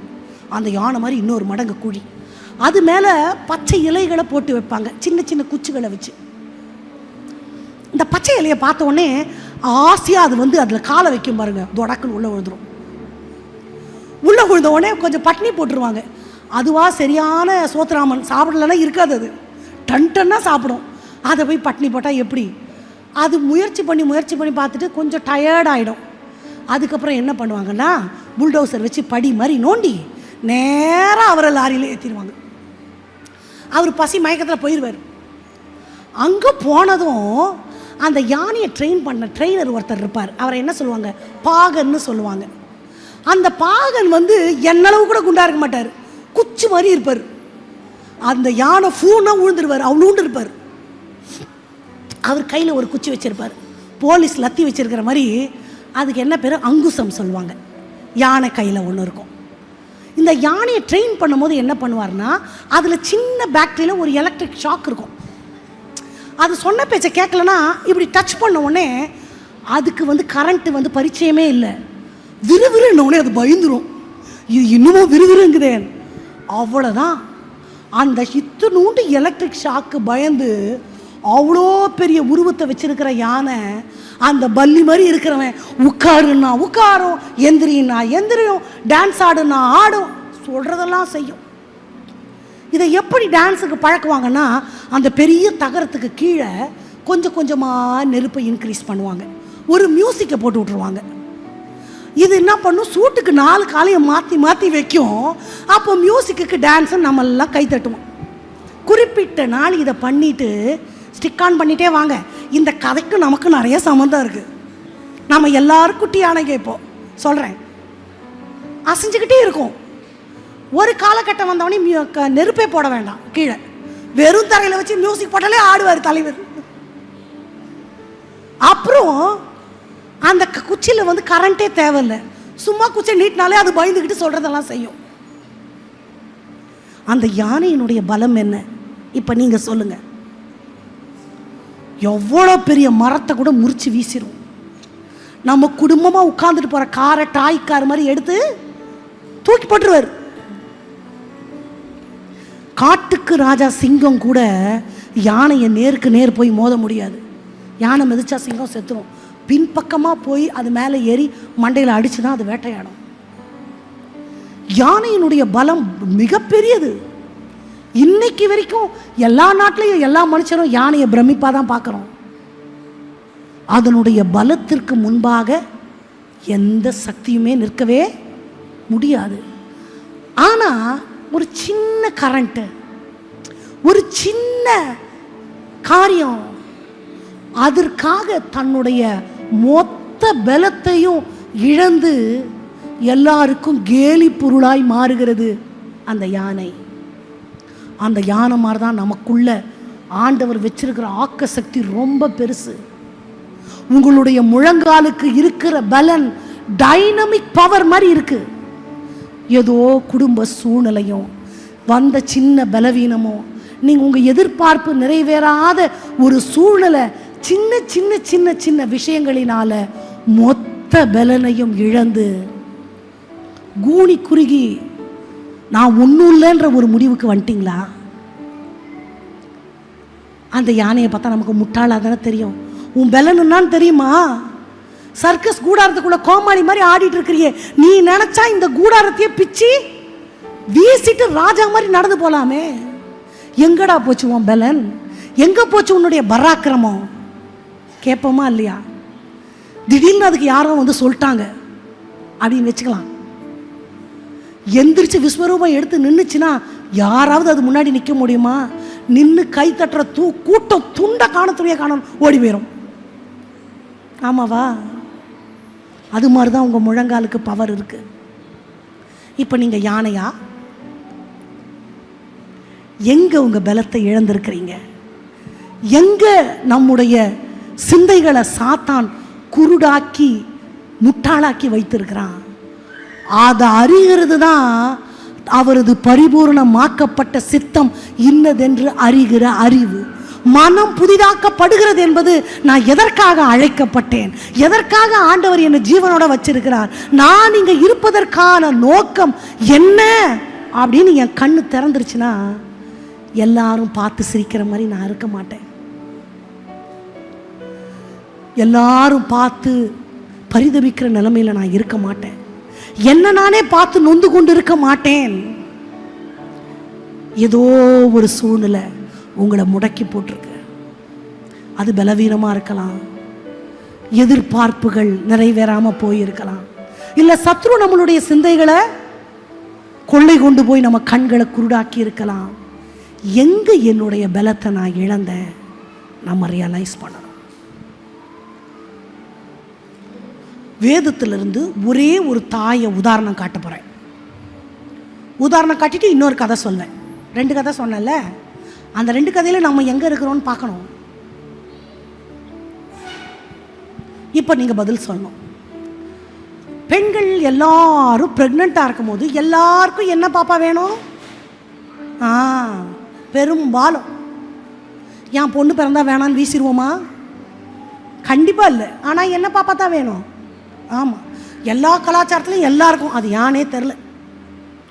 ஆனால் ஒரு கலாச்சாரத்தில் ஒரு குறிப்பிட்ட ஜனம், அந்த குறிப்பிட்ட ஜனத்தில் இருக்கிற ப்ரெக்னென்ட் லேடிஸ் எல்லாருமே பையனா எனக்கு வேணவே வேணாம், பொண்ணு தான் பிறக்கணும்னு சொன்னாங்க.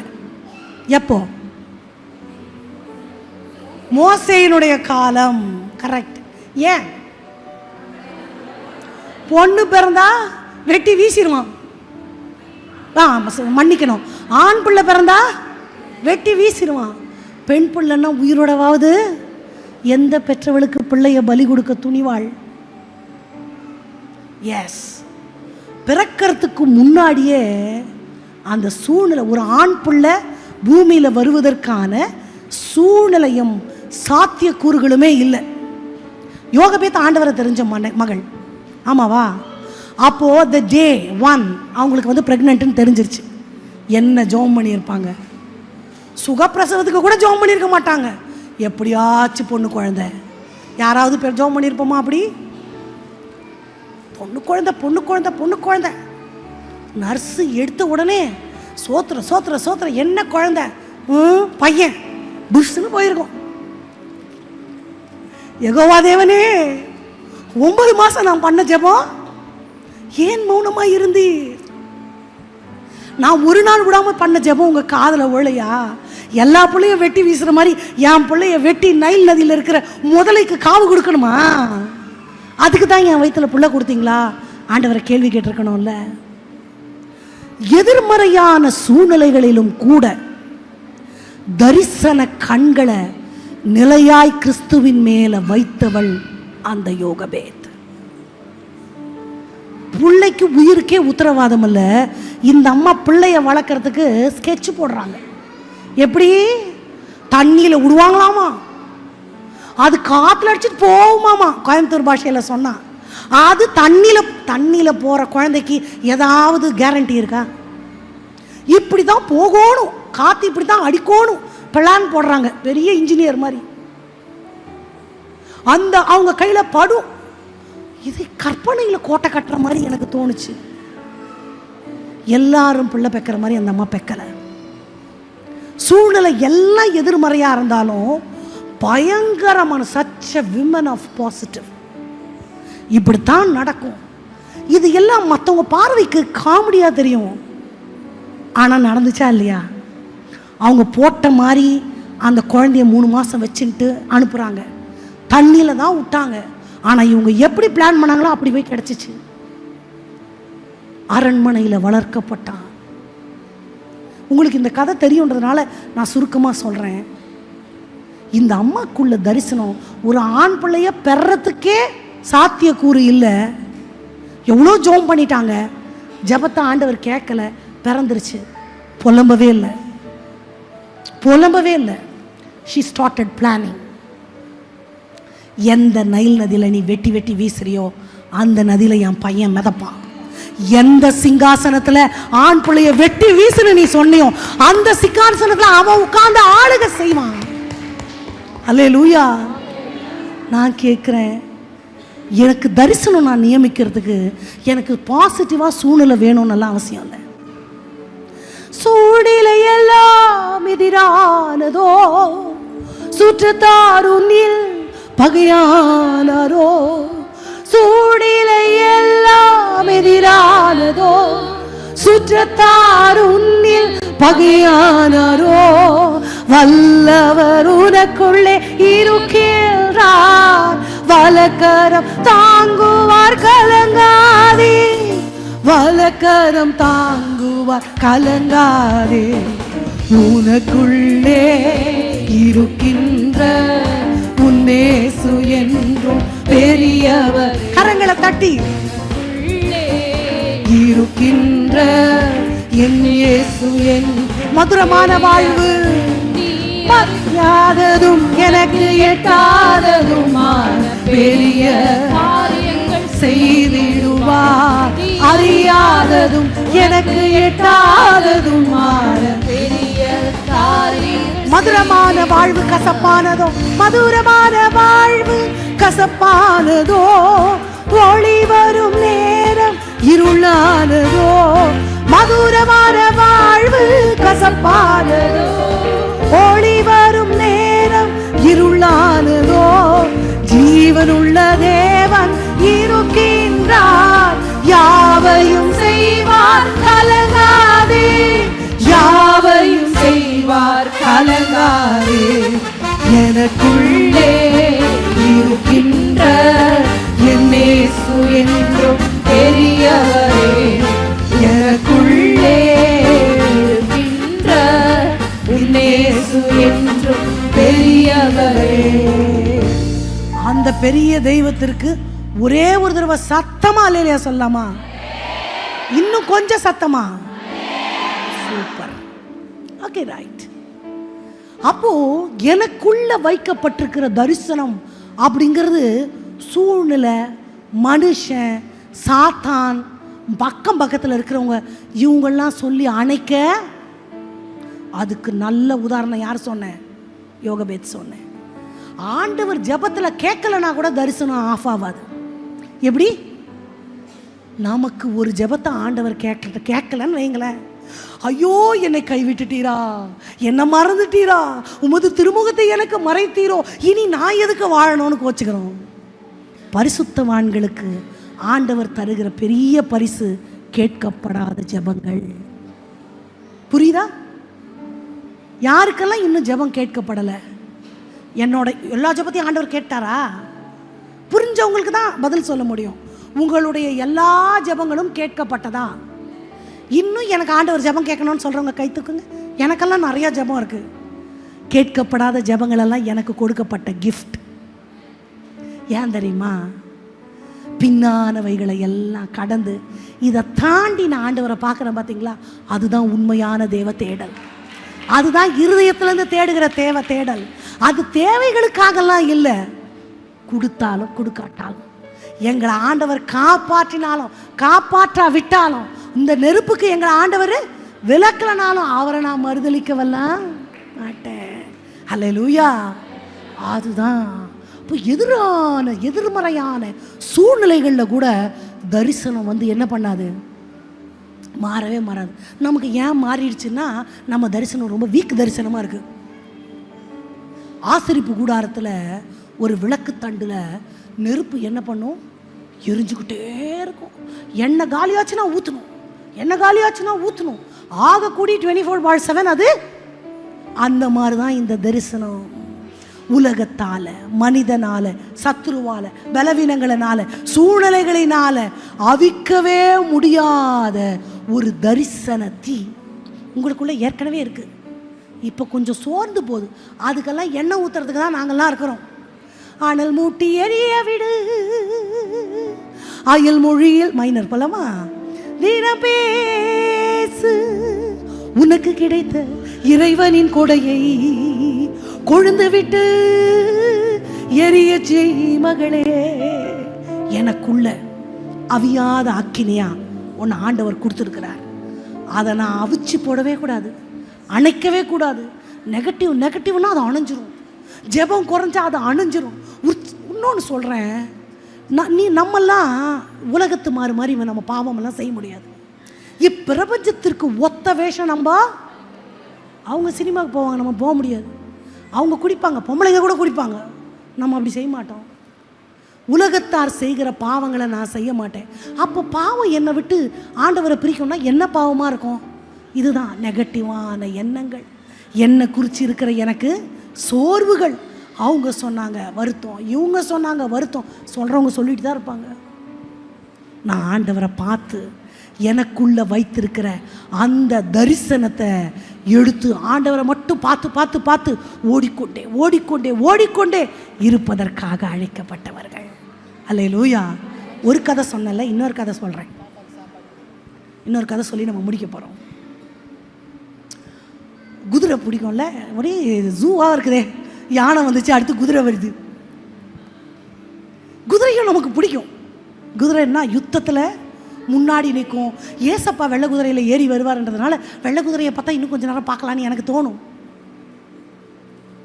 அப்போது அரேபியன் ஹார்ஸ், அது வந்து ரொம்ப ஃபேமஸான ஹார்ஸ். பயங்கர உயரம், நம்மளால் ஏறவே முடியாது. அதோட உடம்பு அப்படி வளம் பயங்கர. அதோடைய அந்த கழுத்தில் இருக்கிற முடி, பிடரியில் இருக்கிற அந்த முடி, அதோட வால் அப்படியே வெள்ளை வெள்ளை ஷைனிங்காக அவ்வளோ அழகாக இருக்குமாமா. யுத்தத்தில் அந்த அந்த தரைப்படை யூஸ் பண்ணுவாங்க இல்லையா, குதிரைப்படை, அதில் அந்த குதிரைகளை பழக்க வைக்கிறதுக்கு இந்த ஒயிட் அரேபியன் ஹார்ஸ் தான் முன்னாடி நிற்குமா. பேண்ட் அடித்த உடனே லெஃப்ட் ரைட் லெஃப்ட் ரைட், அந்த பேண்ட் அடிக்கும் போது எல்லாருடைய இருதயம் பக்கு பக்குன்னு அடிக்குமா. இது வந்து அந்த வாலையும் அந்த கூந்தலையும் ஆட்டிக்கிட்டு அது லெஃப்ட் ரைட் போடுறத பார்க்க 2 கண்ணு பத்தாதான், அவ்வளோ அழகாக இருக்குமா. அது வந்து அப்படி வந்து ராஜாத்தி மாதிரி நிற்குமா முன்னாடி. எல்லா குதிரைகளும் அதை ஃபாலோ பண்ணுவாங்களாம். அது முகத்தை, அது வைக்கிற பாவனையும் அதை பார்த்து ரசிக்காதவர்களே இல்லை. யுத்தத்தில் அதுதான் முன்னாடி போகும். பல லட்சம் மதிப்புள்ள அரேபியன் ஹார்ஸ் யுத்தத்துக்கு பழக்க வித்தார்கள். அதுதான் முன்னாடி போச்சு. ஆனால் கரெக்டாக குண்டடி காலில் பட்டுருச்சு, எலும்பு சுக்கு நூறாக சிதறப்பட்டுருச்சு, பரிதாபமாக ரத்த வெள்ளத்தில் விழுந்து விட்டது. அப்புறம் ஆர்மியில் உள்ள டாக்டர்ஸ் எடுத்து ட்ரீட்மெண்ட் பண்ணாங்க. ஆனால் அந்த கால் ஷேப் மாதிரி ஊனமாயிருச்சு. இது வந்து முன்னாடி நின்று லெஃப்ட் ரைட்டு அப்படி ராஜ நட போடுற குதிரை. இந்த தாங்கி தாங்கி நடக்கும்போது அதால் லெஃப்ட் ரைட்டு போட முடியலை. சரியான சாப்பாடு இல்லை, வனப்பமான அது சரீரம் இளைத்து மெலிந்து போனது. இனி இது யுத்தத்துக்கு லாய்க்கு படாதுன்ட்டு அதை ஏலத்தில் விட்டாங்க. உண்மை கதை. ஏலத்தில் ஒரு சேட்டு அதை வந்து அடிமாட்டு விலைக்கு எடுத்துட்டான். நொண்டி குதிரையை வச்சுக்கிட்டு என்ன பண்ண முடியும்? முனிசிபாலிட்டியில் குப்பை அள்ளுவாங்கல்ல, முனிசிபாலிட்டி தானே சொல்வீங்க, முனிசிபாலிட்டி வண்டி, ஒத்த குதிரை வண்டியில் அது நொண்டி நொண்டி ஒவ்வொரு குப்பை தொட்டியாக போய் போய் நிற்கும். குப்பையை அள்ளி அள்ளி போடுவாங்க, மொத்தமாக கொண்டு கொட்டும். வயசாயிடுச்சு, பல வருஷம் ஆயிடுச்சு, ரொம்ப பலவீனம் ஆயிடுச்சு. குப்பை அள்ளுறதுக்கு கூட அதுக்கு தெம்பு இல்லை அதுக்கு. ஆனாலும் அந்த ஜீவராசியை கொல்ல மனசு வராமல் மலை ஓரத்தில் மேய்ந்து கொண்டு இருக்கிறது. பல ஆண்டுகள் கழிந்தது. டம் டம் டம் அப்படி ஒரு சவுண்டு கேட்டுச்சு. என்ன சவுண்டு? பரேடு. அதே மலையில் அதே இடத்துல பரேடு. இந்த நொண்டி காலை வச்சு ஊனி ஊனி ஊனி ஊனி அந்த இடத்துக்கு போய் எல்லா குதிரைகளையும் தாண்டி முன்னாடி தன்னுடைய வரிசையில் நின்று தன்னோட பலவீனமான கால்களையும் தோற்றத்தையும் வைத்து கொண்டு இத்தனை நாள் குப்பை அள்ளதை மறந்துட்டு அதே இடத்துல போய் அந்த குதிரை லெஃப்ட் ரைட் போடுது. எல்லாரும் துரத்துறாங்க. இது என்ன அசிங்கமான குதிரை, அழுக்கா இருக்கு, சீப்போ சீப்போ. கண்ணில் தண்ணி வருது அந்த குதிரைக்கு, நெருக்கிது, போட்டுட்டே இருக்கு. அந்த பேண்ட் அடிக்கிறவனுக்கு தெரிஞ்சிருச்சு இந்த குதிரை யாருன்னு.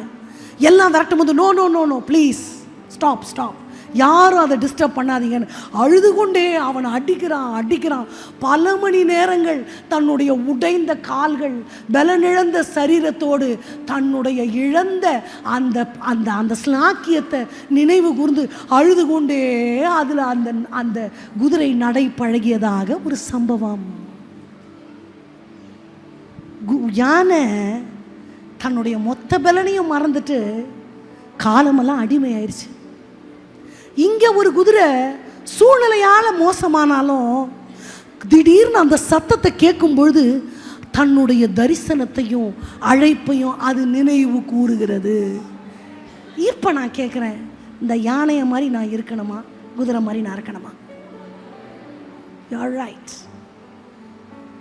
எனக்குன்னு ஆண்டவர் ஒரு பாதை வைத்திருக்கிறார் அவருடைய திட்டத்துக்குள்ள. ஓகே, நீங்கள் அப்படியே எழுந்து நின்று கொள்ளுங்கள். திருப்பியும் நான் மார்த்தா மரியாளுக்கு வரேன். 2 பேருமே ஆண்டவருக்கு தான் சேவை செஞ்சாங்க. 2 பேருக்கும் ஏசப்பாவை பிடிக்கும், 2 பேருக்கும் ஏசப்பாக்கும் 2 பேரையும் பிடிக்கும். ஆனால் ஏன் ஒருத்தருக்கு மட்டும் ஆண்டவர் சப்போர்ட் பண்ணார்? Here I have a question. ஆண்டவருக்காகவா ஆண்டவரோடவா? உங்களை கேட்குறேன், நீங்கள் என்ன வாழ்க்கை வாழ போறீங்க? ஆண்டவருக்காகவும் வாழணும், ஆண்டவரோடவும் வாழணும். அவர் என்னை உயிரோட வச்சிருக்கிறார்ல, உமக்காகத்தானே ஐயா நான் உயிர் வாழ்கிறேன் ஐயா. இந்த உடலும் அன்பருமக்காக தானே ஐயா. இந்த உடலும் உள்ளமெல்லாம் அன்பருமக்காக தானே ஐயா. கண்களை திறந்து என்னை பார்க்கலாம். இவ்வளோ நாள் நான் யாருக்காக வாழ்ந்தேன்? குடும்பத்துக்காகவா, எனக்காகவா, கணவருக்காக, பிள்ளைகளுக்காக? கவர்மெண்ட் சர்வெண்ட்டாக இருந்தால் கவர்மெண்ட்டுக்கு தான் உழைச்சிருக்கணும். இப்போ ஒரு வாழ்க்கை, இனி உள்ள காலம், ஆண்டவருக்காக நம்ம சிலது செஞ்சிருக்கலாம். ஆண்டவரோடு எந்த அளவு நான் நடந்திருக்கேன்? இல்லை எதுவுமே செய்யலைன்னா ஆண்டவருக்காகவும் செய்யணும். என்ன செய்ய போகிறேன்? எனக்குன்னு ஆண்டவர் என்ன நியமிச்சிருக்கிறார்? வயசு ஒரு விஷயம் இல்லை, தரிசனத்துக்கு பலவீனம் ஒரு காரணம் கிடையாது, எனக்கு தெரியாதுன்றதெல்லாம் காரணமே கிடையாது. ஏசப்பாவுக்கு எபிலிட்டி தேவையில்லை, அவைலபிலிட்டி தான் தேவை. Stop negatives. நான் வேஸ்ட்டு, நான் ஒரு அப்பிரயோஜனம், நான் பலவீனம், ஒர்த் ஃபார் நத்திங், இந்த எண்ணத்தெல்லாம் தூக்கி போட்டுருங்க. யார் என்ன வேணா சொல்லட்டும், நான் விலையேற பெற்றவள். ஆண்டவருடைய பார்வையிலே எனக்காக ஆண்டவர் வைத்திருக்கிற திட்டம், தீர்மானம் ரொம்ப பெருசு. மறுபடியும் அந்த குதிரையை நான் சொல்கிறேன், நட போச்சு, அதோட கேலிபர் ஸ்ப்ளெண்டர்ஸ் எல்லாமே போச்சு. காலத்தினால, கலாச்சாரத்தினால, பலவீனத்தினால, சத்துரு விதைத்த விதைகளினால சிறுமையடைந்து போகலாம். ஆனா எக்கால சத்தம் கேட்கும் போது எப்படி எழுந்திருப்போமோ அந்த மாதிரி ஆண்டவருடைய எச்சரிப்பு வரும் பொழுது இருதயங்கள் கைத்தட்டலாம். இருதயங்கள் தேவனுக்கு நேராக்கப்பட வேண்டும் என்பது தெய்வத்தினுடைய சித்தம். அந்த குதிரைக்கு தெரிஞ்சிருச்சு, நான் குப்பை அள்ளுறதுக்கு கடவுள் என்னை வைக்கல. கால் உடைஞ்சது உண்மை, நான் என் சரீரத்தெல்லாம் அலங்கோலமாக்கப்பட்டது உண்மை, வயசாயிருச்சு தான். ஆனால் நான் இருக்க வேண்டிய இடம் இது இல்லை, இது இல்லை. எனக்குன்னு ஆண்டவர் ஒன்று நியமிச்சிருக்கிறார், அதை நோக்கி நான் போவேன். Nobody can stop me. நிறைய திறமை உள்ள சகோதரிகள் இருக்கிறீங்க. நிறைய பேருக்கு ஆண்டவர் ஜெப வரத்தை கொடுத்துருக்கிறார். நிறைய பேருக்கு ஆண்டவர் ஆராதிக்கிற வரத்தை கொடுத்துருக்கிறார். நிறைய பேர் மேல பணிவிடையின் அபிஷேகம், நிறைய பேர் மேல தீர்க்க தரிசனத்தின் ஆவி, நிறைய பேர் மேல பற்பல பாஷைகளை பேசுகிற வரங்கள் இப்போ இல்ல, ஏற்கனவே ஆண்டவர் கொடுத்திருக்கிறார். இன்னைக்கு ஏசப்பாட்ட பொருத்தனை பண்ணுங்க.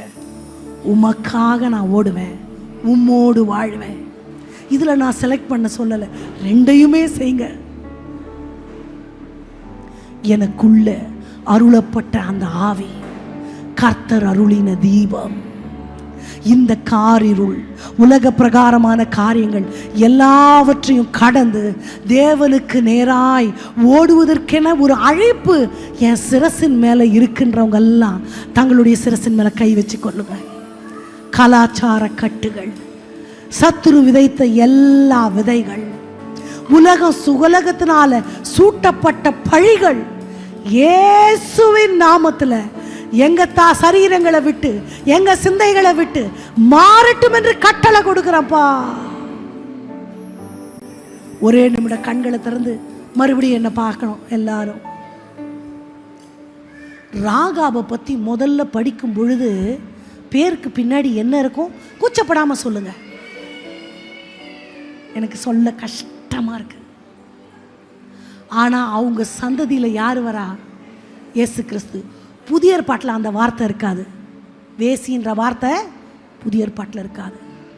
என்ன வேணா தலையெழுத்து இருக்கட்டும், தரித்திரம் பிடிச்சவன் இருக்கட்டும், ஒர்த் ஃபார் நத்திங், முட்டாள், பைத்தியம், ஒன்றுக்கும் பிரயோஜனம் இல்லை, என்ன வேணா இருக்கட்டும், எனக்குள்ள ஆண்டவர் வந்துட்டார்னா அது எல்லாத்தையும் ஆண்டவர் வெட்டிடுவார். எல்லாம் போயிடும். சூழ்நிலை மாற்றுபவர் அவரே, சோதனைகளில் வெற்றி அவரே. சூழ்நிலை மாற்றுபவர் அவரே, சோதனைகளில் வெற்றி அவரே. நிந்தைகளில் மகிமை அவரே, நான் அமர்ந்து ஜெயம் பெறுவே. நிந்தைகளில் மகிமை அவரே, நான் அமர்ந்து ஜெயம் பெறுவே. இப்ப எல்லாரும் இருதயத்துல கை வச்சு, நான் ஏசப்பாக்காக என்ன செய்ய போறேன்? என் வாழ்க்கையில தரிசனம்னு நான் என்னத்தை நியமிக்கிறது? நான் எப்படி அப்பாக்காக ஓடணும்? எனக்கு ஒண்ணுமே தெரியல. மறுபடியும் என்ன கண்களை திறந்து பார்க்கும்படி நான் கேட்கிறேன். உங்க எல்லார்கிட்டையும் வெக்கப்படாம நான் ஒன்று சொல்றேன். மீடியாவில் போனால் கூட பரவாயில்ல, என்னை சார்ந்தவங்களுக்கு தெரியும். எங்கள் வீட்டில் பலன் இல்லாத, அறிவே இல்லாத, ஒன்றுத்துக்குமே பிரயோஜனம் இல்லாத ஒரு குழந்தை நான் தான். எங்கள் வீட்டில் எங்கள் அம்மா அப்பா நான் உயிரோடு இருந்தால் போதும்னு தான் நினச்சாங்க. சிக்கு சிக்கு சிக்கு, ஸ்கூலே அட்டெண்டன்ஸ் இல்லை. அப்போ நான் என்ன மார்க் வாங்கியிருப்பேன்? அந்த மார்க்கை வாங்கினா மற்றவங்களை நான் எப்படி ஃபேஸ் பண்ணியிருப்பேன்? Worth for nothing. நான் எதற்கு இப்போ பார்க்குற குண்டெல்லாம் இல்லை, குச்சு மாதிரி இருப்பேன். கண்ணாடியில் நின்று இப்படி ஒரு ஜென்மம் உலகத்தில் தேவையான்னு நான் நினச்சிருக்கிறேன். குடிகாரன் எப்படி ரோட்டில் உழுந்து கிடப்பானோ அந்த மாதிரி திடீர்னு வீசிங் வரும். ரோட்டில் தரையில் உட்காந்துருப்பேன். இன்றைக்கி மாதிரி ஃபோனெல்லாம் அன்றைக்கி இல்லை. பிள்ளைங்க பார்த்துட்டு எங்கள் அம்மாட்ட போய் அந்த கடைக்கிட்ட குடிகாரன் உழுந்து கிடக்கிற மாதிரியே தான் நிலை குலைந்து கிடப்பேன். எங்கள் அம்மா ஆட்டோ எடுத்துன்னு வந்து அழுதுனே என்னை வீட்டுக்கு கூட்டிகிட்டு போவாங்க.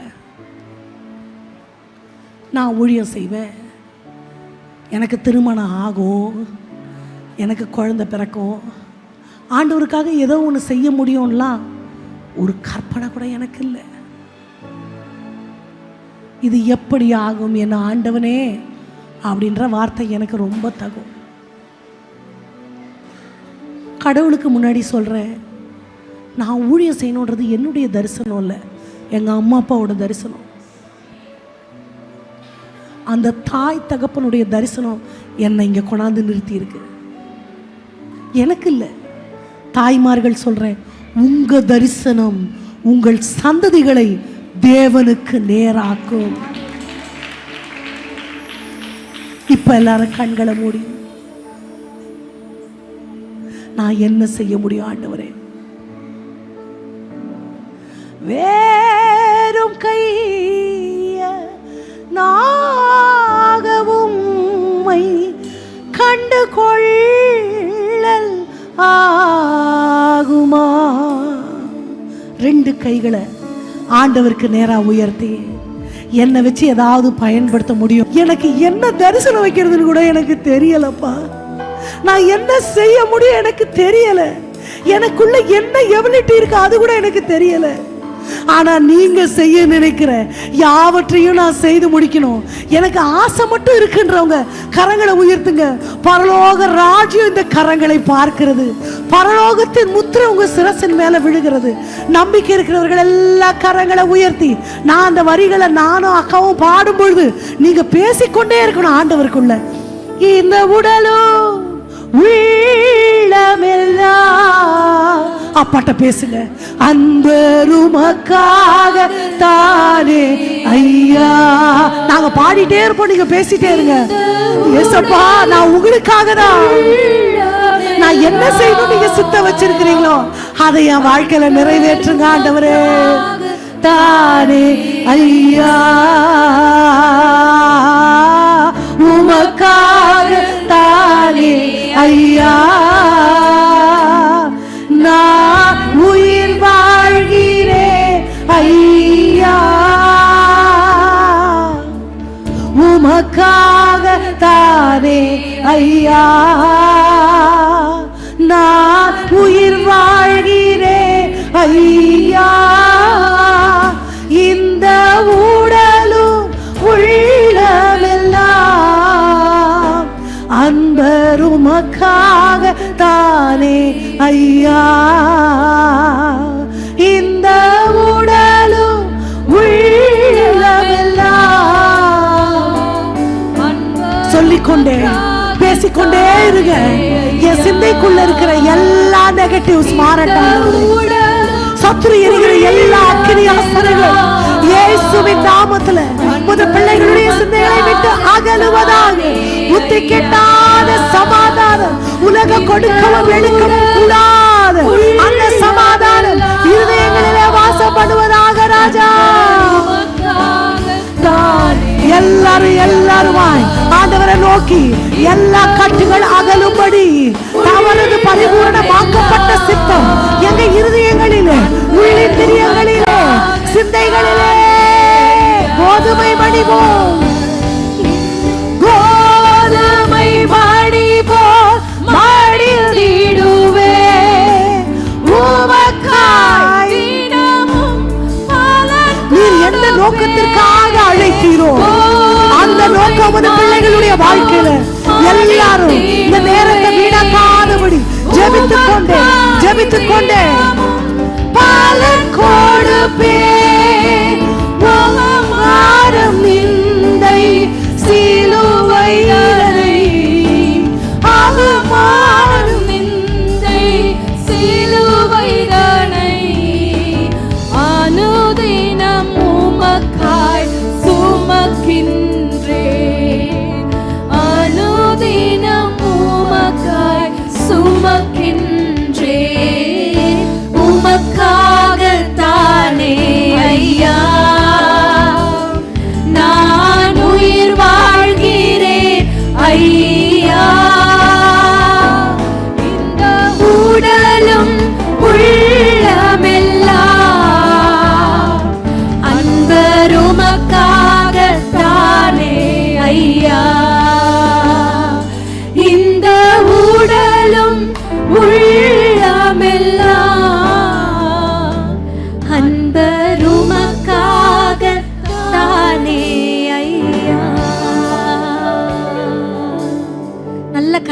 தட்டி கர்த்தருக்கு மகிமை செலுத்தலாமா?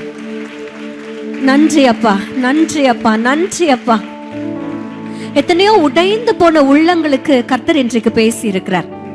நீங்க ஒருவேளை நான் ஒன்றுக்கும் உதவாதவளா இருக்கிறேன், என் வீட்டிலேயே குட் ஃபார் நத்திங், நீ எல்லாம் எதுக்கு பிரயோஜனமா இருக்கிற அப்படின்னு சொல்லுகிறவர்கள் மத்தியில கர்த்தர் நம்மளை பார்க்கிற பார்வை வித்தியாசமானது. அவர் எப்படி தெரியுமா நம்மளை பார்க்கிறாரு? நம்மளை உயர்த்தி வைக்கிற தேவனா அவர் இருக்கிறார். அவர் நம்மளை பார்க்கிற பார்வை வேற. இன்றைக்கு கர்த்தர் முன்பாக நின்று கொண்டிருக்கிற நீங்க நல்லா தெரிஞ்சுக்கோங்க, அவருடைய செல்ல மகள்களா தான் நிக்கிறீங்க. எப்பவுமே அப்பாக்கும் மகள்களுக்கும் ஒரு அஃபினிட்டி இருக்கும், ஒரு எப்போ ஒரு மேக்னெட்டிக் அட்ராக்ஷன் இருக்கும் அப்பாக்கும் மகளுக்கும். இன்றைக்கு கர்த்தர் என்ன மகளா ஒரு பெண்ணாய் படைச்சதற்காய் நன்றி செலுத்துறேன். ஏன் தெரியுமா? அப்பா கிட்ட இருக்கிற அந்த உறவு, அப்பா கிட்ட இருக்கிற அந்த ஐக்கியம், அப்பா கிட்ட இருக்கிற அந்த நெருக்கம், அப்பா கிட்ட இருக்கிற அந்த செல்லம். சொல்லுங்க, செல்ல பிள்ளை நான். நிறைய பிள்ளைகள் வந்திருக்கிறீங்க இன்றைக்கு. ஆண்டவர் அறியாத பிள்ளைகள், கிறிஸ்தவர்கள் அல்லாத பிள்ளைகள் நிறைய பேர் வந்திருக்கீங்க. தைரியமா I want to tell you something, that Jesus is not the God of Christians alone. கிறிஸ்தவர்களுக்கு மாத்திரம் தெய்வம் இயேசு கிறிஸ்து அல்ல. இந்த உலகத்தில் இருக்கிற ஒவ்வொருத்தருக்கும் தகப்பன் அவர்தான்.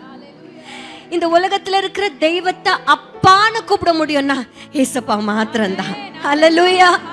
இன்றைக்கு ஏதோ சும்மா ஒரு இதுக்காக, ஒரு ஆக்சிடென்ட்காக நீங்க இங்க வந்து உட்காரல, இங்க வந்து நிக்கல. ஜீசஸ் உங்களை ரொம்ப நேசிக்கிறதுனால தான் இந்த இடத்துல கொண்டு வந்து நிறுத்தி வைத்திருக்கிறார். உண்மையிலேயே He is the only one who loves us so much.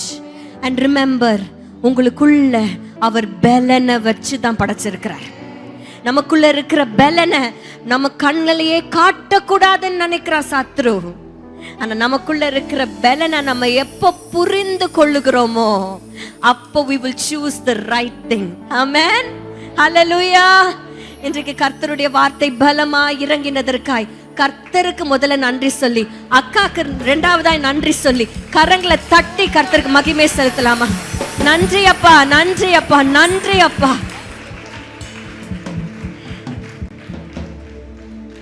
யானையா குதிரையா? எத்தனை பேர் சொல்றீங்க குதிரை? குதிரை. அது யுத்த குதிரையா? யுத்த குதிரையா?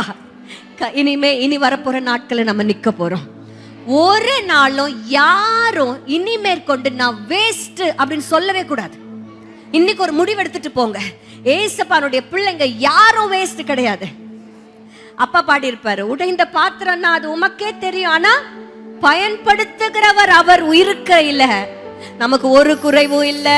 ஹல்லேலூயா. கர்த்தருக்கு மகிமை உண்டாகட்டும். இந்த நாளின் வார்த்தை கொண்டு வந்த அக்காக்கு எங்களுடைய மனமார்ந்த நன்றிகளை நாங்க தெரிவித்துக் கொள்ளுகிறோம். அக்கா, நீங்க எத்தனையோ விஷயங்களை சொன்னாலும் கடைசி அக்கா சொன்ன அந்த சாட்சி இல்ல, உண்மையிலே என்ன ரொம்ப ரொம்ப ரொம்ப பாதிச்ச ஒரு சாட்சி. உலகமே நினைச்சிருக்கோம் அக்கா அவ்வளவுதான்ட்டு. It is not over till God says it's over. Amen. உங்க வாழ்க்கையில வேணா பக்கத்துல இருக்கிறவங்க அவள்தான் முடிஞ்சு போச்சு உங்க வாழ்க்கை, இனிமேல் என்ன இருக்குது அவ்வளவுதான், நோ யூஸ் அப்படின்னு சொல்லலாம். கர்த்தர் சொன்னாரா, கடவுள் சொன்னாரா உங்களுக்கு? இல்ல, அது வரையில இட் இஸ் நாட் ஓவர். ஆமென். புது பலனை பெற்றுக்கொண்டு புது சந்தோஷத்தோடு கூட இந்த செஷனை நம்ம நிறைவு பண்ண போகிறோம். அப்படியே கண்களை மூடி தலைகளை தாழ்த்தி ஒரு நிமிஷம் நம்ம ஜெபிக்க போறோம். ஆண்டவருக்கு நன்றி சொல்ல போறோம். நல்ல வாய்களை திறந்து நன்றி அப்பான்னு சொல்வீங்களா? நன்றி அப்பா, நன்றி அப்பா. நல்ல வாய் திறந்து சொல்லுங்க, அப்பான்னு சொல்லிட்டு நன்றின்னு சொல்லுங்க. தேங்க்யூ அப்பா, தேங்க்யூ அப்பா, எங்களோட கூட பேசினதற்காய் தேங்க்யூ அப்பா. அப்பா, எங்களை நீங்க ஆண்டவரே இந்த நாள்ல ஆறுதல் படுத்தினதற்காய் தேங்க்யூ அப்பா. இந்த நாள் எங்களை பலப்படுத்தினதற்காய் தேங்க்யூ அப்பா. நன்றி அப்பா, நன்றி அப்பா. வாழ்நாள் எல்லாம் அப்பா உமக்காக ஒரு வாழ்க்கை வாழ்ந்துடுறோம் ராஜா, உங்களுக்காக ஒரு வாழ்க்கை வாழ்ந்துடுறோம்ப்பா. அப்பா, இந்த ஃபர்ஸ்ட் செஷன்ல அப்பா பங்கு பெற்ற ஒவ்வொருத்தரையும் மனதார நாங்கள் வாழ்த்துக்கிறோம் ராஜா. ஒரு நிமிஷம் கூட பிரயோஜனம் இல்லாம போலப்பா. Thank you for that. இந்த செகண்ட் செஷனையும் நீங்க கம்ப்ளீட்டா பொறுப்பெடுத்துக் கொள்ள போறீங்க. அதற்காக உமக்கு நன்றி செலுத்துகிறப்பா. துதிகன மகிமையும் ஒருவருக்கே செலுத்துகிறோம். இயேசுவின் மூலம் ஜெபிக்கிறேன் ஜீவனுள்ள நல்ல பிதாவே, ஆமென். ஹல்லேலூயா.